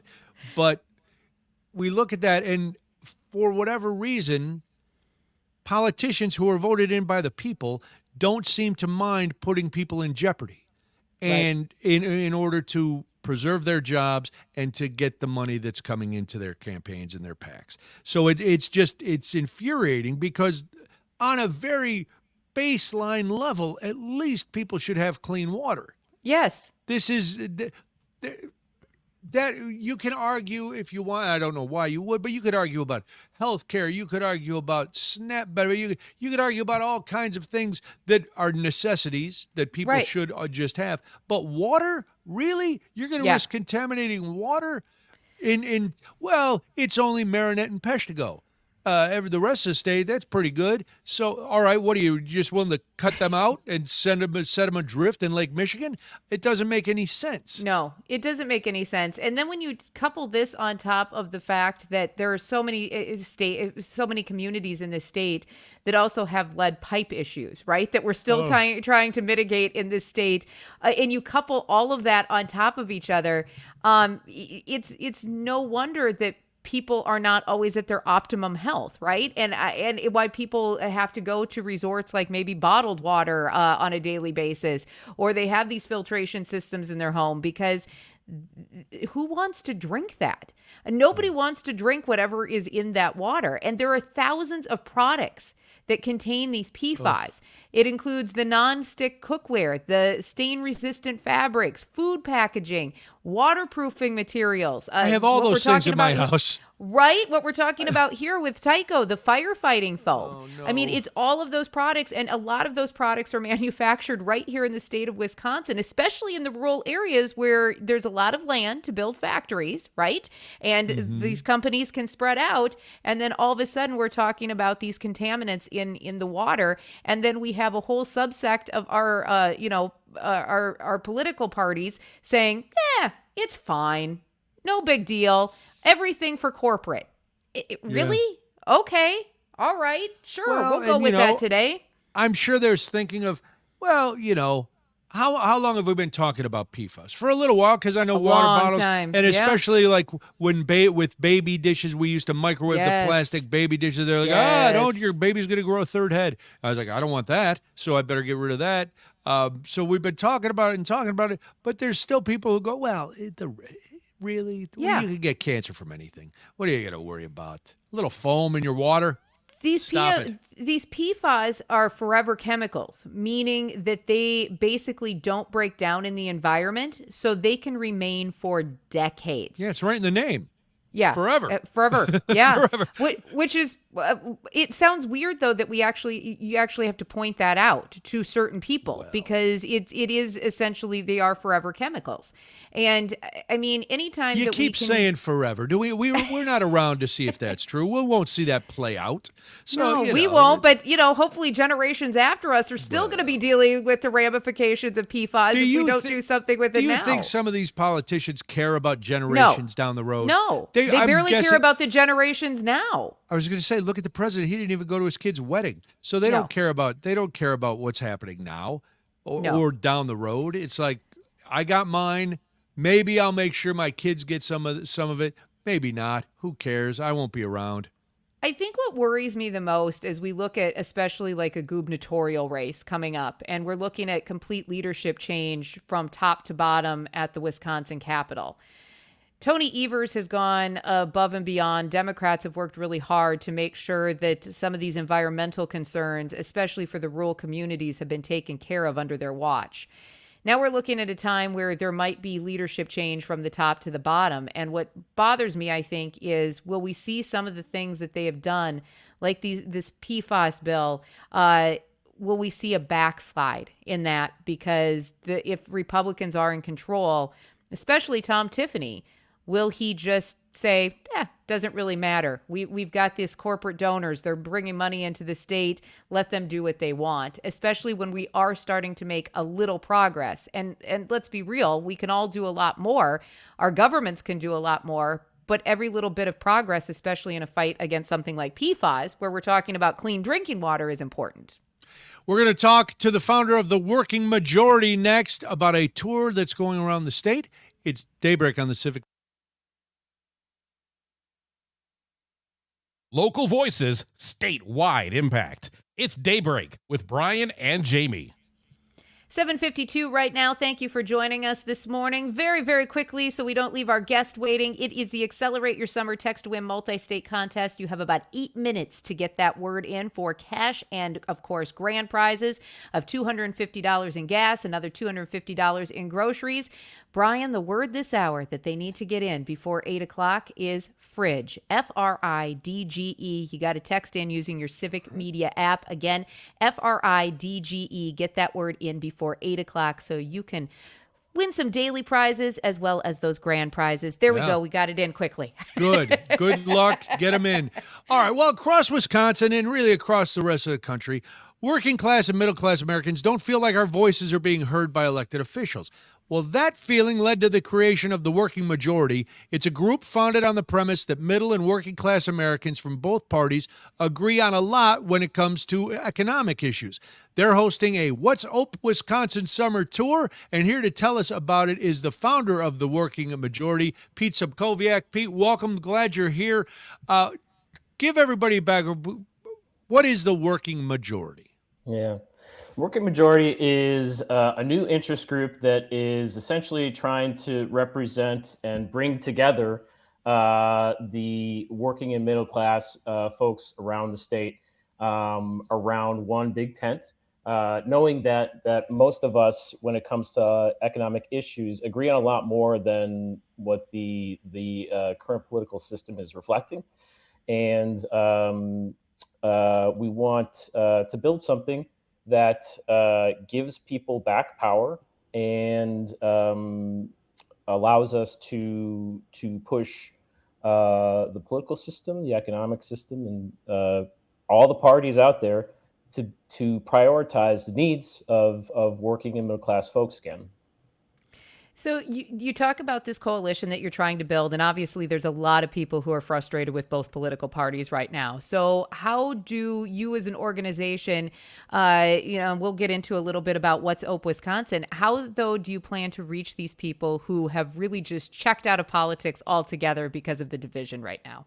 Right. Yeah. I think it starts with meat raffles, really. Yes, love me good meat raffle. Cheese curds too. We'll circle back to that. But I think you really got to meet people where they're at, and you got to give them power and trust first, which is what we're trying to do with this organization. So the people, the folks who choose to join the organization, are the ones that would be making all of the decisions in terms of the agenda, right? So the issues that should be prioritized by the organization and the solutions that we'll take would be built by the members themselves, not by me, not by any staff, board members, donors, or anything like that. So I think you got to give power and give trust to get power and trust, and so that's one of the big ways we hope we can bring people into the fold. Well, talking about meeting people where they are, I mentioned you are hosting a Working Majority, which workingmajority.org is the website if you want to learn more. The What's Up Wisconsin Summer Tour. What is the What's Up Wisconsin Summer Tour? It sounds fun. Yeah, it's great. We're kicking off next week, June 10th in Viroqua, and then June 11th we'll be in Beloit, and then we've got a whole host of other cities we're coming to throughout the month of June, and folks can go to workingmajority.org to learn more and to RSVP. The What's Up Tour, we're co-hosting it, co-partnering with folks like Main Street Alliance, the Wisconsin Farmers Union, Civic Media is a supporter as well, and the Wisco Project, and we're holding them at bars, breweries, and coffee houses, and that is where people are. That is where people are, right? And starting with food and conversation, and really these are just events where we're listening, right? We're trying to hear how people are feeling and what they think should be done about it. We're not proposing them to do any. We're not saying here's what we think should happen in terms of policies or anything, but I think our call to action will be, join us and be a part of this. We want to build something and build it together. And you're going to be doing this across the state for several weeks, correct? Mm-hmm. Yep, Okay. throughout June. Okay, workingmajority.org. Pete Sokoviak is our guest this morning. When you're talking about farmers and business owners and union workers and service workers, all of these groups have different challenges. And I know we're starting to run out of time. 2 minutes there. Thank you, Parker. But are you finding common ground among these groups, and what are those similarities that they're all sharing when you talk to them? Yeah. There is a lot of commonalities, especially when you think about the cost pressures everyone is facing, whether you're a small business owner, whether you're a farmer, whether you're a worker and just a consumer trying to get groceries. So people are really feeling that. I think everybody's getting pretty fed up with the high cost of healthcare, how hard it is to access. And I think the overall feeling that the system really has not been delivering for them for a long time, and maybe delivering for other people and other special interests. And so that really cuts through. And the hope is that, when people see and feel that there really is a shared experience here, that we can do something powerful with that. Very nice. Well, Pete Sokoviak is once again the founder of the Working Majority. To find out more about the What's Up Wisconsin Summer Tour and get all the information on the Working Majority, go to workingmajority.org. Pete, thanks for being here. Have a great weekend. We will talk to you soon. Cheers. Thanks, guys. Take care. All right, when we come back, we're talking about small businesses. We are going to talk to Lena Motola. She is the owner of Lena's Northern Pines Resort in the Northwoods. And was Memorial Day good for business owners up there or a harbinger of doom? Oh, that's a tease.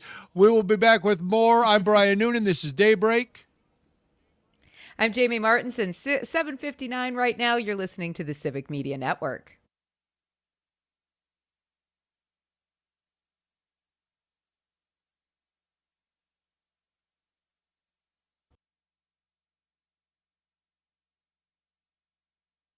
Wisconsin wakes up here. Back to Daybreak with Brian and Jamie.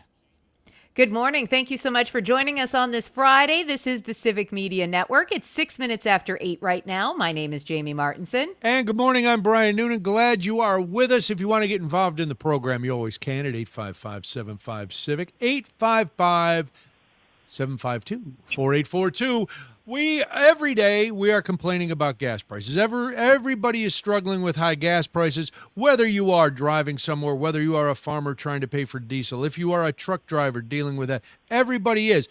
Well, some experts have predicted that people will be rethinking their summer travel plans because of fuel costs, higher flights, airfares, all of that. But early indicators tell a more hopeful story in the Northwoods.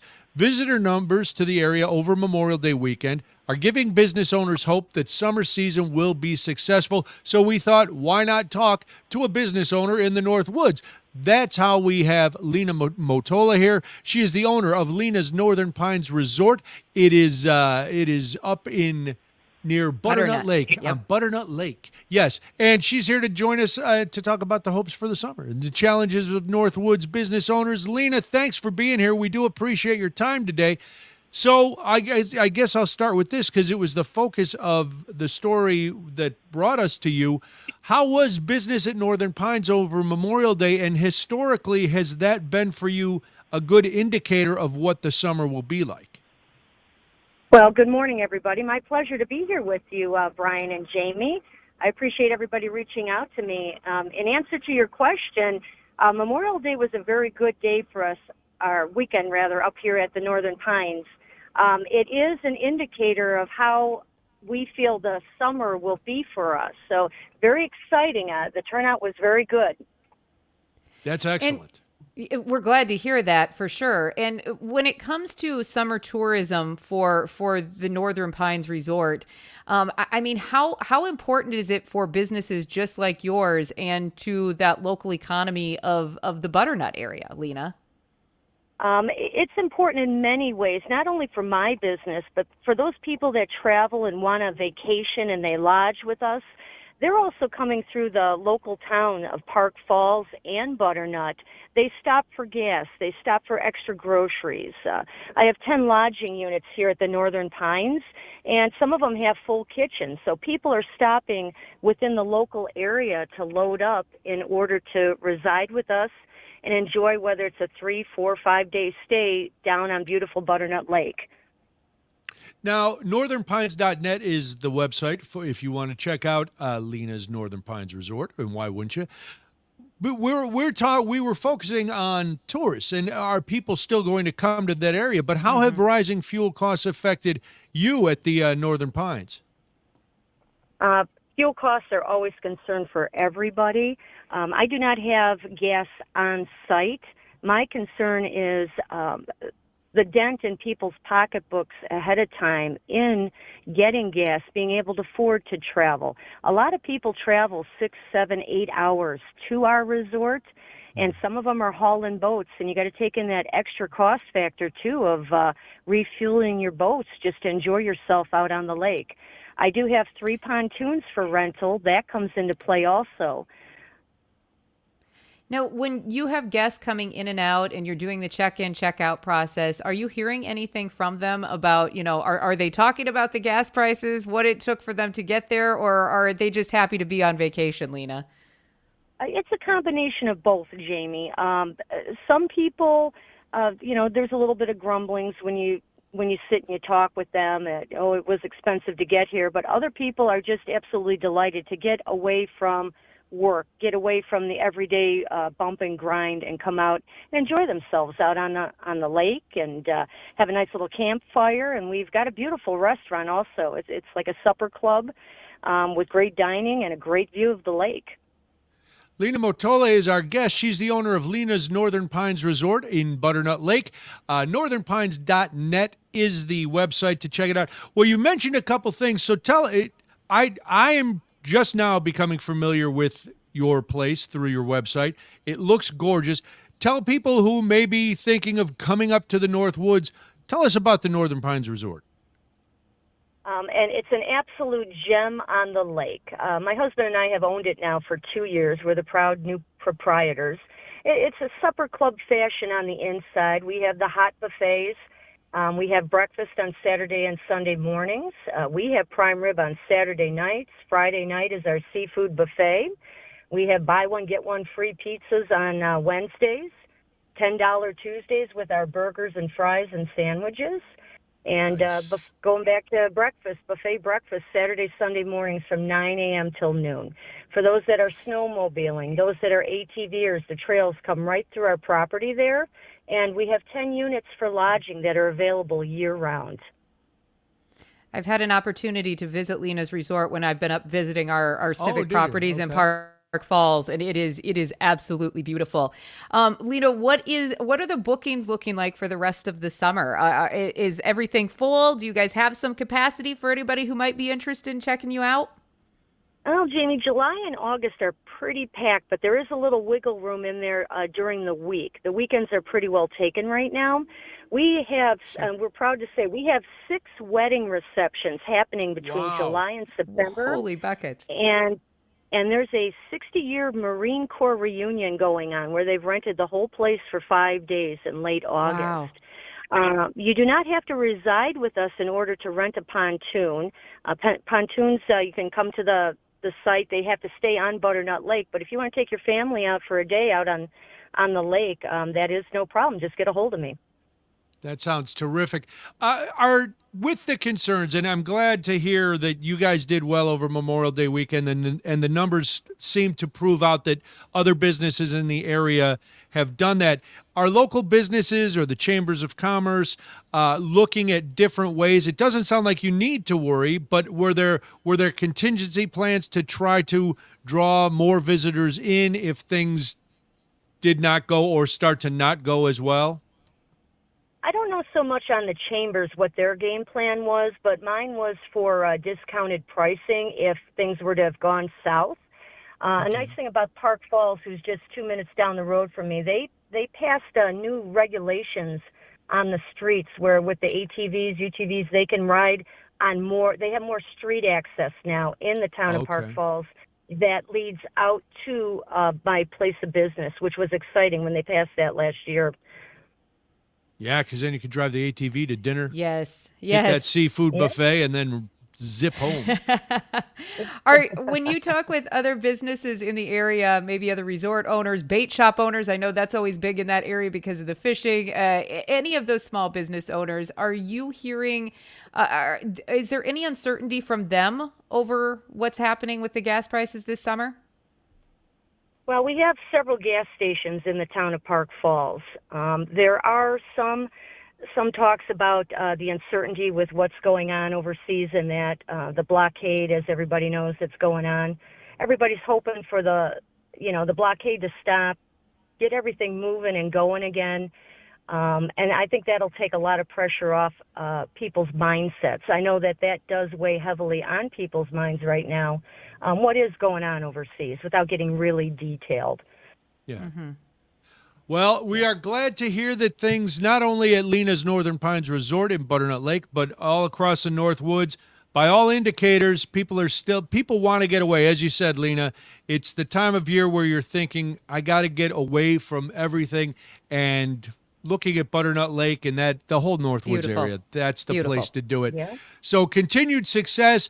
northernpines.net is the website. If you're thinking about going up there, check it out. Maybe go during the week. That'd be a great excuse to take some days off in the middle of the week. Then you're home by the weekend. You have those days off. Oh, it's great.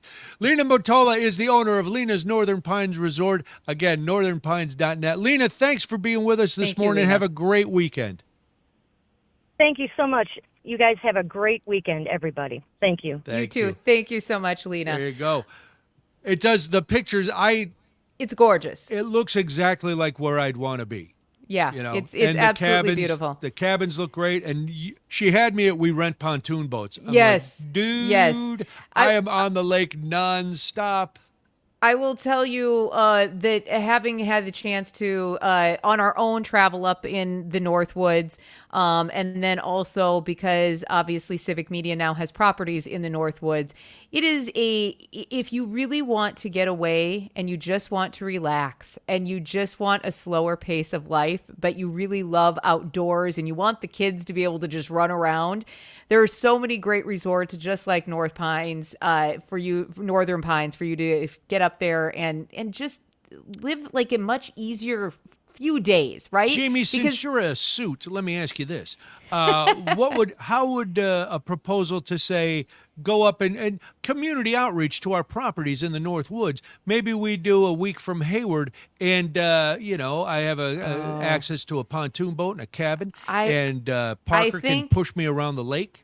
I think if I make enough phone calls to the right people, we could probably get a couple of days in the Northwoods. And I love going up there. The people are so incredible. I'm glad to hear. I'm glad to hear that gas prices are not deterring people from taking their vacations up there. I am so excited because the people are awesome. The communities are fantastic. The scenery is beautiful. So I'm glad that people are still going up there. But it raises another question for me, right?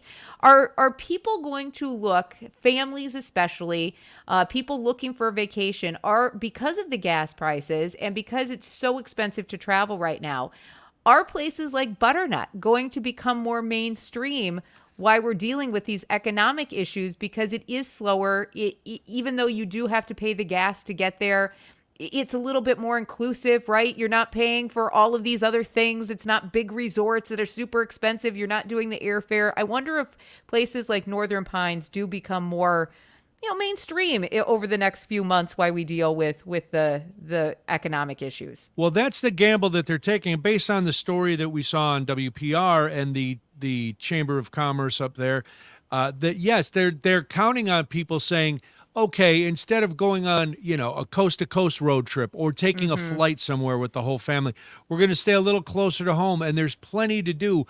And, does a kid want to see Mount Rushmore? Sure. Does a kid want to go to Disney? Sure. But if a kid's out on the lake on a boat or fishing or hiking through the woods or just, doing fire pits I saw and all a bear, that. I saw a deer, we made s'mores.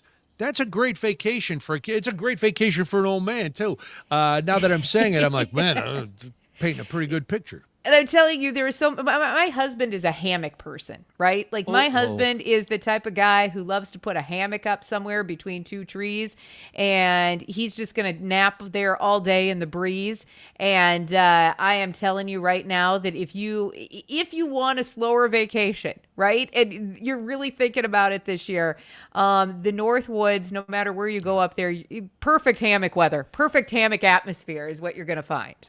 Yeah, that all sounds terrific. Sitting out on the water all day, that's it. Well, listen, enough dreaming about beautiful scenery and enough talking about fun vacations. We have to turn our attention back to what's going on fun. here. No, the Wisconsin Senate is trying to kill our fun. They're still hoping to vote for this $1.8 billion surplus bill approval. Ladies and gentlemen, I think I can speak for all of us. Let it go. But what's your opinion on this? What do you think about the Senate trying to get us to re-vote for that, or them to re-vote for that proposed bill? You can get a hold of us, 855-75-CIVIC, 855-752-4842. We'll talk to you about that after this. She's Jamie Martinson. I'm Brian Noonan. This is Daybreak on the Civic Media Network.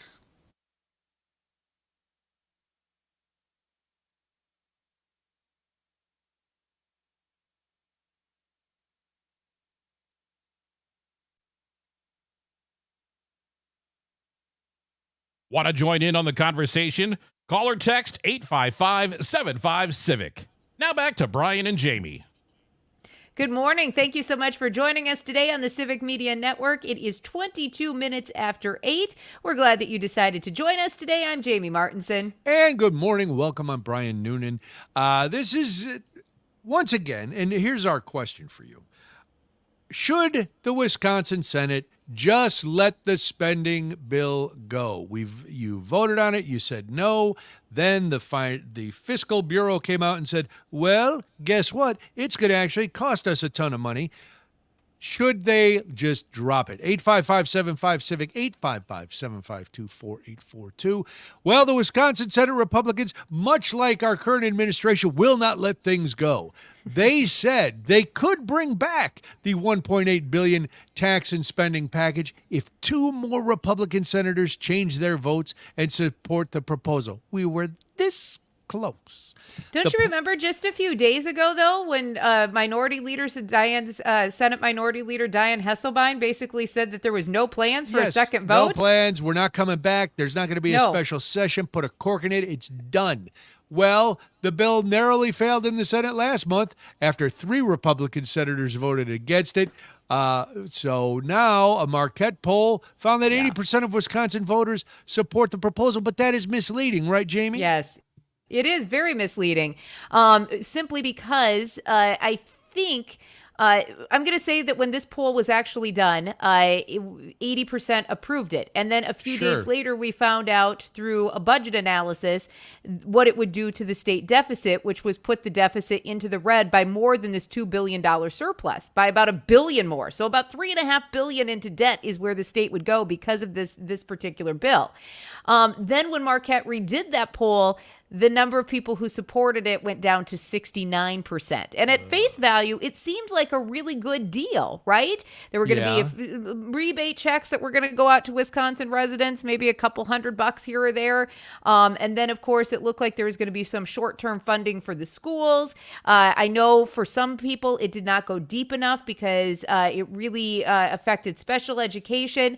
And let's be clear, this would have been a Band-Aid on a long-going problem. Of course. But at face value, it looked like there was maybe something here until budget analysis dug much deeper.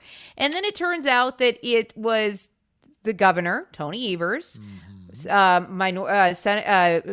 of the House, Robin Vos, and then Majority Leader, Devin LeMahieu, who basically put this bill together on their own with no support from any of the members of either party, which is why Democrats then were not accepting of this bill. They didn't like it. And it didn't fix the problem in total. No, but it doesn't. Nothing was getting done. No. Nothing was going to get done. And again, I I'm a big enough guy to admit when it first came out, I was all for it. It looks like a good deal. I was like, this is how you negotiate. And yes, I know all the problems. We got all these big problems, but let's short term.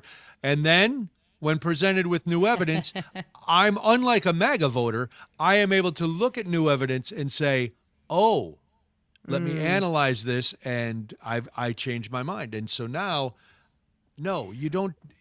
This is not going to work. No, it's not. And what I think is fascinating about this is even though Minority Leader Hesselbein is saying, no, there's a no-go on this bill, it's a non-starter, now we know that if two senators change their votes, the Senate could reconvene and then potentially send this vote to the governor for consideration, because if two more Republicans decide to change their vote, they have enough to pass it. Now, Hesselbein this week said that Democrats are open to future compromise discussions. They want more certainty as a group about the state's projected budget surplus before they approve any sort of major tax cut and spending commitments. Governor Evers actually responded to Dianne Hesselbein, not directly, through an interview, and here's what he had to say. I have not, in any time recently, I have not, and I doubt if their leader is saying no way, my guess is it's going to be no way, because she controls what people get to do. You know, who's going to be head of the Joint Finance Committee on the Senate side, and I'm sure she's given promises there. She gives promises just like other leaders do. I haven't spent a lot of time doing that, but that's what happens in the legislature. And I'm sure she's got people wrapped around her finger by giving them jobs that they want. First of all, somebody should tell the governor not to play in traffic. I'm very worried about his safety. It sounded like trucks were zipping by. Road. Oh, my gosh. I was like, Tony, get out. Watch out. Oh, somebody get the governor off the street. He was near a road. Okay, he was under a grassy on a grassy knoll under a tree, but near a road. No, so that's what you're hearing no in the background. grassy knolls either. No political figure should be on a grassy knoll. No, they should not. This is probably about the equivalent of Tony Evers ever shots fired kind of saying, right? Yeah. Like that's essentially all you're going to get from him. But for Tony, that was a pretty bold statement. He doesn't usually criticize members of his party. And in this particular case, we've talked about this on the show. I don't know why this particular bill. I still don't understand why this governor is choosing, who has been very measured in his responses and done a very good job of being a steward of Wisconsin and trying to fix the finances. I don't know why why this is the bill he has his flag on the hill kind of thing. I don't understand. Fighting for it in a crazy way, and none of them, and by them Evers, Voss, and LeMahieu, have addressed the fiscal report that came out after. It hasn't come up, which doesn't make any sense, because prior to that, boy, they were hammering on the surplus, and they were hammering on how much it's going to save and how much money we have, and they haven't said one word about this report, either to confirm it and address it or deny it. They haven't done anything, which is very, Parker, sus. I'm using that correctly? Yes. It is sus. Thank you. So it's very, very sus. When we come back, speaking of sus, the president is backing college sports. Why? We'll figure it out. And Frank and Parker's a big sports guy. We'll get their perspectives on it after this. I'm Brian Noonan. This is Daybreak. I'm Jamie Martinson. It's 8:29 right now. Thank you for listening to the Civic Media Network.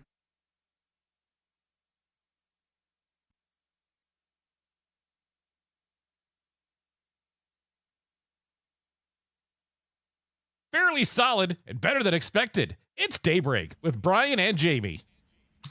Good morning. Thank you so much for joining us on this Friday. You're listening to the Civic Media Network. If you're in Appleton and Oshkosh, listening on WISS, or in Eau Claire, listening on 93.5 The Tap, or in Hayward on WBZH. Thank you so much for having us on. We do appreciate it. I am Jamie Martinson. And my name's Brian Noonan, and I always wonder why I say my name.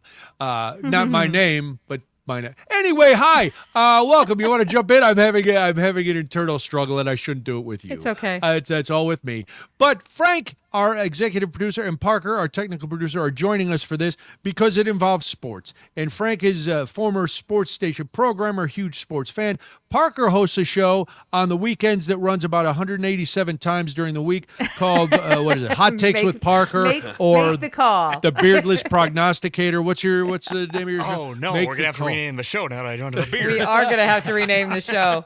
It's much different now. So we're glad you guys are joining us because President Trump has endorsed the Protect College Sports Act of 2026. Now, I didn't know college sports was in danger, but it's a bipartisan bill. It's aimed at creating nationwide rules for college athletics as schools, athletes, and conferences navigate the rapidly changing NIL landscape.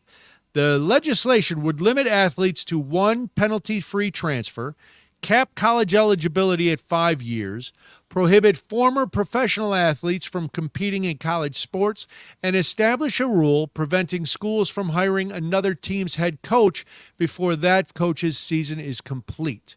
Now, I thought some of those rules were already in place.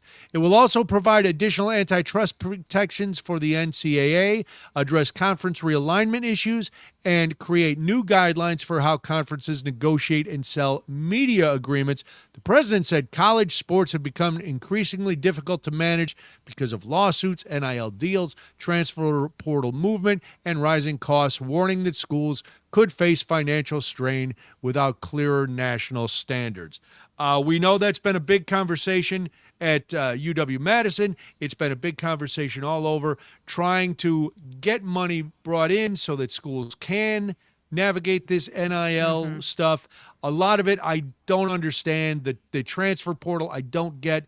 But so we'll turn to the host of Make the Call and our own curmudgeonly sports expert, Frank. Guy, can you boil this down? What's the deal? What are we doing?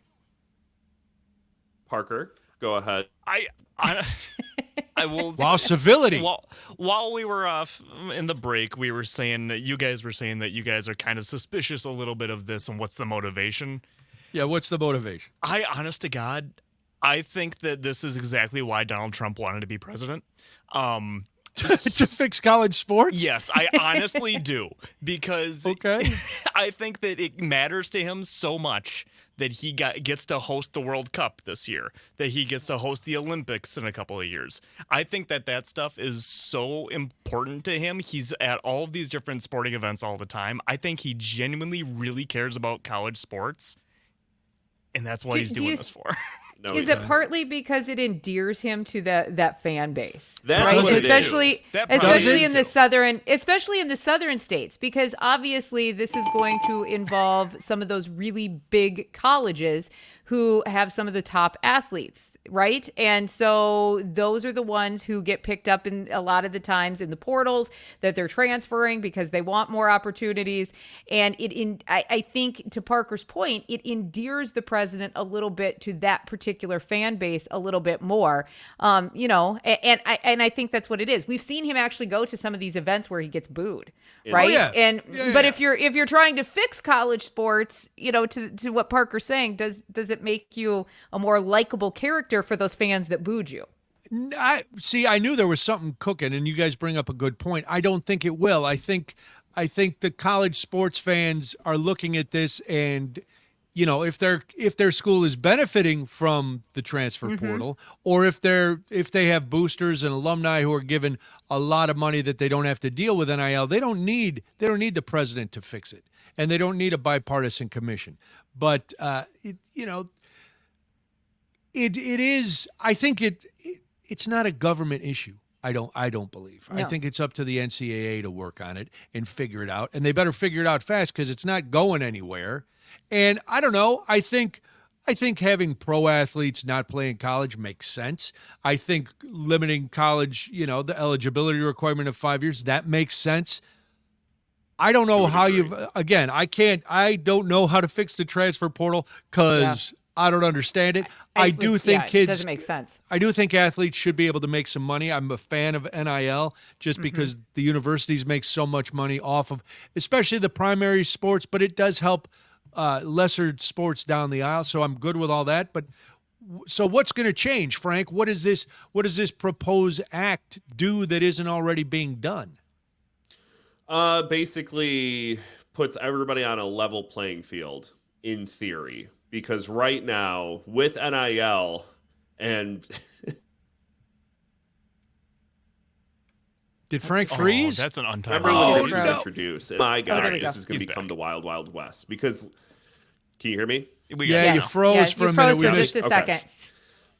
Of course. We knew this was going to become the wild, wild west when this was proposed, because there's every conference does something differently, right? We saw this during COVID, where the commissioner wouldn't come in, or the president of the NCAA didn't say, here's how the schedules are going to look. The SEC had a different number of games than the Big Ten. There's not one unifying factor for this. And now, from what I understand, to your point, that's the problem the Big Ten and SEC are having with this bill, is because it isn't addressing all of the differences from state to state, and they're saying that it could create all of these new legal disputes and may not actually provide the flexibility for college athletes so that they can adapt to any of these changes. They're also concerned because this particular bill includes provisions that would prevent Big Ten and the Big Ten and SEC. That's their This is from their expanding. actual problem, Jamie. Yes. This is their issue. The Big Ten and the SEC view themselves as better than every other conference. Yeah. There's in Division I football, there are multiple divisions. They wouldn't be able to become a super league is essentially what they want to do, correct? If I understand this correctly. And now they're starting to mess with how TV deals are set up, which is what the root of everything is. Yes, if you follow the money, it's the TV deal. That's what it really all comes down to. It's not about the players getting paid. I think this will be good because, like, what I was going to say about NIL is we've passed name, image, and likeness. NIL deal can now mean endorsement from a car dealership to bring in a 5-star recruit that's going to transfer out. Now, when that's first started happening, everybody in the sports world said, this is really bad. Yeah. This needs to be fixed. And you even have Nick Saban speaking up on it, who was infamously had multiple bag men that would come and drop off illegal money to recruits, allegedly. Allegedly, Frank. Yeah, he just testified. Part of the bipartisan effort with this is Senator Ted Cruz. They held hearings in Washington just earlier this week on this particular bill. Nick Saban was one of the main individuals who was testifying in front of the Senate committee.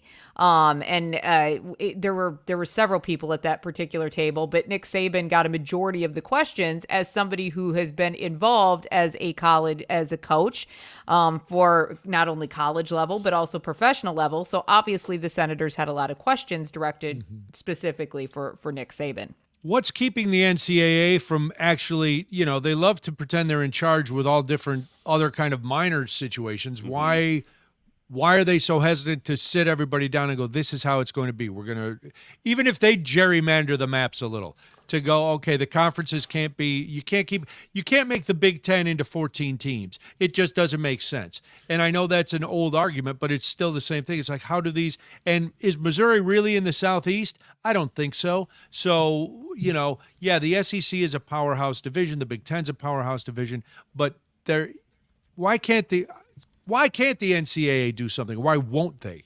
Here's something that I uncovered a couple of years ago when this investigative was all first, reporting. Yes, well, it's not even investigative. I don't think many people think about it. The NCAA, we found out the NCAA really doesn't have any control over college football. No, they don't. Yeah. Go look at the national championship. That is not an NCAA sanctioned event. No. It's true. It's ESPN. It's the TV deals. They crown the national champion. The NCAA doesn't do it. They have no say in anything. If the Big Ten wants to do something or the SEC wants to do something, they're going to do it because they can make a ton of money off of it, and the NCAA can just take a step back and go, oh, okay. They have no power. They may over college hockey. they may have over college soccer, even basketball. That's an NCAA sanctioned event. They all get the same rectangular trophy at the end. College football playoff trophy, go look at it. Drastically different. NCAA has no power in this, and they've watched it slip every single year. Can I ask you a question? We're talking about some of the big schools, and so I look at Wisconsin in general. Obviously, we're talking about UW and Madison. Is there any potential for this affecting some of the smaller colleges as well? If there's more guardrails up, in theory, it could protect a school like Madison, who's drastically been hit by the NIL Wild West, because there aren't enough people ponying up the money that, let's take Indiana, for example, when you have alumni like Mark Cuban, who's just going to pump FU money into the program just because he can, because why not? And they're winning national champions. A place like Wisconsin, it's already tough enough with the cold weather that you have, trying to get these big 5-star recruits to go somewhere cold. Yeah. And if you can't pay them, you have no shot. Yeah. So if there are more guardrails up, Wisconsin could benefit from that. So then, with all that being said, are you for this legislation or no? Or will it matter? I think most of it I'm on board with. I think the 5-year cap on eligibility, I think that gets a little dicey when you start looking at medical red shirts. My roommate in college his senior year tore his ACL in spring practice and missed his senior year, wasn't able to go to the combine and possibly go to the NFL because he was at a mid-major school and didn't have tape for his senior year, and people weren't going to take a gamble on him. And the NCAA denied him a medical red shirt. Oh.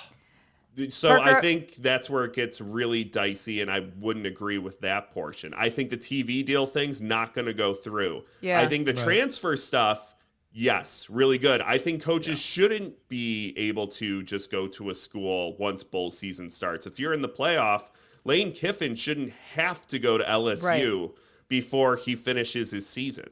Right. Yeah. Parker, what's your take? Are you for this bill, against this bill? What do you think? Largely for it. I think that this would stabilize the sport a lot, and I think that college sports fans, frankly, are just exhausted from trying to follow it all. It's so hard to follow with all the transfers and everything. And the eligibility has gotten ridiculous with some of it. Some people are playing for like 8 years.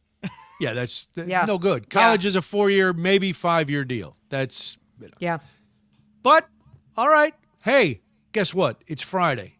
Guess what else? We're almost done, which means it's time to leave you on a high note. Dairyland Diaries is coming up next. Yeah, I'm Brian Noonan. This is Daybreak. I'm Jamie Martinson. 8:48. You're listening to the Civic Media Network.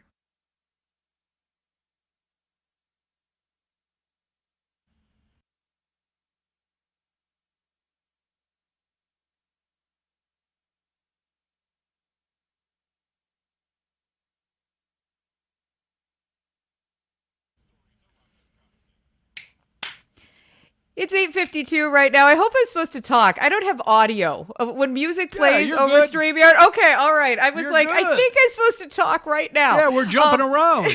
We are jumping around. I wouldn't know that because it's dead silence on my end. I don't know, for some reason when I'm remote, my music, I can't hear music. It's a thing, but here we are. It is time for Dairyland Diaries. This is where we focus on some of the non-political but really great stuff happening all throughout the state of Wisconsin. It's one of our very favorite segments. We love this one. Yeah, because it does leave us in a good mood to end the week. And also, I gotta say, please, if you don't watch the stream every once in a while for the show within the show, Parker will on air. Let's be honest, he's okay. Yeah. But when we're in the show within a show, sometimes he lands them. And I about literally fell out of my chair. That's all I'm going to say. I'm not going to ruin it. You gotta come in and join. That's all. All right, let's get to some Dairyland Diaries. This, for a certain section of Wisconsin and the populace, this is going to be a huge deal. The World Pinball Championship is coming to Depeer this weekend. 80 of the top-ranked competitive pinball players on the planet, a sentence I never thought I'd have to fit on my business card. They represent about more than 20 countries. Will keep their eye on the ball as they battle it out this weekend at District 82 Pinball for the 21st annual Flipper Pinball Association's World Pinball Championship. Wow. Cue the who. Here we go. They all have supple wrists. We know that, Jamie. Yes.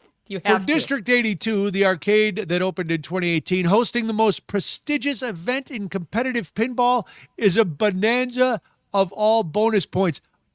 I've got it. Wow. This story is filled with things I never thought a competitive pinball world. I did not know. It's like being chosen as the host city for the Super Bowl, they say. The tournament bounces back and forth between cities in Europe and the United States. Austria hosted the last one, with the host site selected a couple of years in advance. It's likely a once-in-a-lifetime honor for District 82, which is home to one of the largest tournament-quality pinball collections in the country. Now, you may be saying, how do people get invited? Well, they earn an invitation to compete in the championship based on their ranking from tournaments throughout the year. Some of them spend years traveling internationally and competing in hundreds of events in hopes of making it to the championship. This weekend's group is made up of men and women of all ages and includes Appleton's own Neil Graff. He's our odds-on favorite. Parker, you should cover this on What's My Line, your big sports show. So make sure you're doing that. Be there. Play by play. District 82 has more than 100 pinball machines, ranging from 70s classics to new introductions, themes like Kiss and Godzilla, the Flintstones, and Dolly Parton. Tournament directors selected 66 machines that will be played, 22 from 3 different eras, ensuring that the champ will have to be good at every area to win. This sounds like a ball. Super awesome. I don't know anything about it. I'm not good at pinball. I've played excessively over the years, but I would like to see what competitive pinball looks like. I think this would be super, super fun to check out. Again, just in Depeer, so not even that far if you're in Wisconsin. And then this story, this one's just creepy, but kind of cool at the same time. Giant bugs are taking over Milwaukee County Zoo in a new exhibit. Powerful pollinators have taken over the zoo for the summer and early fall. As part of this exhibit, when you visit, you can expect to see more than 20 enlarged animatronic models of the tiny critters that run our ecosystem. There is going to be a climbable structure and photo ops with larger-than-life bees, beetles, and other bugs, at least according to a statement from the zoo. Now, if you visit, you can also collect limited pollinator trading cards. Ooh, this is like Garbage Pail Kid cards way back in the day. So that you can unlock rewards with return visits and returns throughout the summer. Now, featured pollinators include the only bee protected by the Federal Endangered Species Act, the rusty-patched bumblebee, as well as the goldenrod crab spider, the red band leafhopper, and the hummingbird clearwing moth. Oh, those things are really neat to see when you see them floating around. I have not heard of any of these, but they all, by their name alone, I'm like, I got to find out what a red-banded leafhopper is. Like, I need to check these out. Now, if you want more information and a little bit more fun on these bugs, the zoo is also going to hold activity series days from 10 until 2. That's Wednesday, every Wednesday until Labor Day. These days feature expanded interactive content, which is really great for kids between the ages of 3 to 9. Zoos, when you are a parent and you have young kids, it is what you do. You hang out and the kids have a great time. Were your kids ever into bugs? Was that their thing? Dexter was into frogs. That's what Dexter was into. Dexter was my frog kid. We had a window well where critters hopped in all the time, and every morning he'd come in all gloved up with this new critter to show me and shove in my face at 6 a.m. because he'd find it in the window well. Here, Mom, look at this. Oh honey, God. That's a rat. You should probably take that outside. Wow. That actually happened. Your son was Robert F. Kennedy back in the day, just grabbing snakes and rats and toads. We called him Steve Irwin. We were like, what are you? Like, what? Seriously, what are you right now? I like that he had no fear, though. That's pretty cool. He did not. He would glove up even, and he'd go out there with his little hat, his jammies, and bring me in a critter at 6 a.m. It was something, because it was a deep window well, so every night there was something new in there. Something was in there. Oh, yeah. Geez. And would he climb into the window well, or? Oh, yeah, because he could just step right down into it. Oh my God. Oh. Yeah, no, he'd step right in. He'd pick it up with his little gloves, and then he'd bring it inside to show his mommy, which was very lovely. And I'm glad I taught him to share. Yes, some things your kids should not share. Nice. No, and I know dinosaur kids. I haven't met a bug kid, but we've got some bugs. Real quick, Onalaska is a grand opening of their expansion at Dash Park. It includes a splash park. So if you're in Onalaska today, they're having a big ribbon cutting. That's Dairyland Diaries. Ending the week on an uplifting, positive note, whether it's giant bugs or pinball wizards, we bring it all to you here on Daybreak. Have a wonderful weekend. Thank you for listening this week. I'm Brian Noonan. This is Daybreak. I'm Jamie Martinson. Thank you again for another week. We will be back on Monday on the Civic Media Network.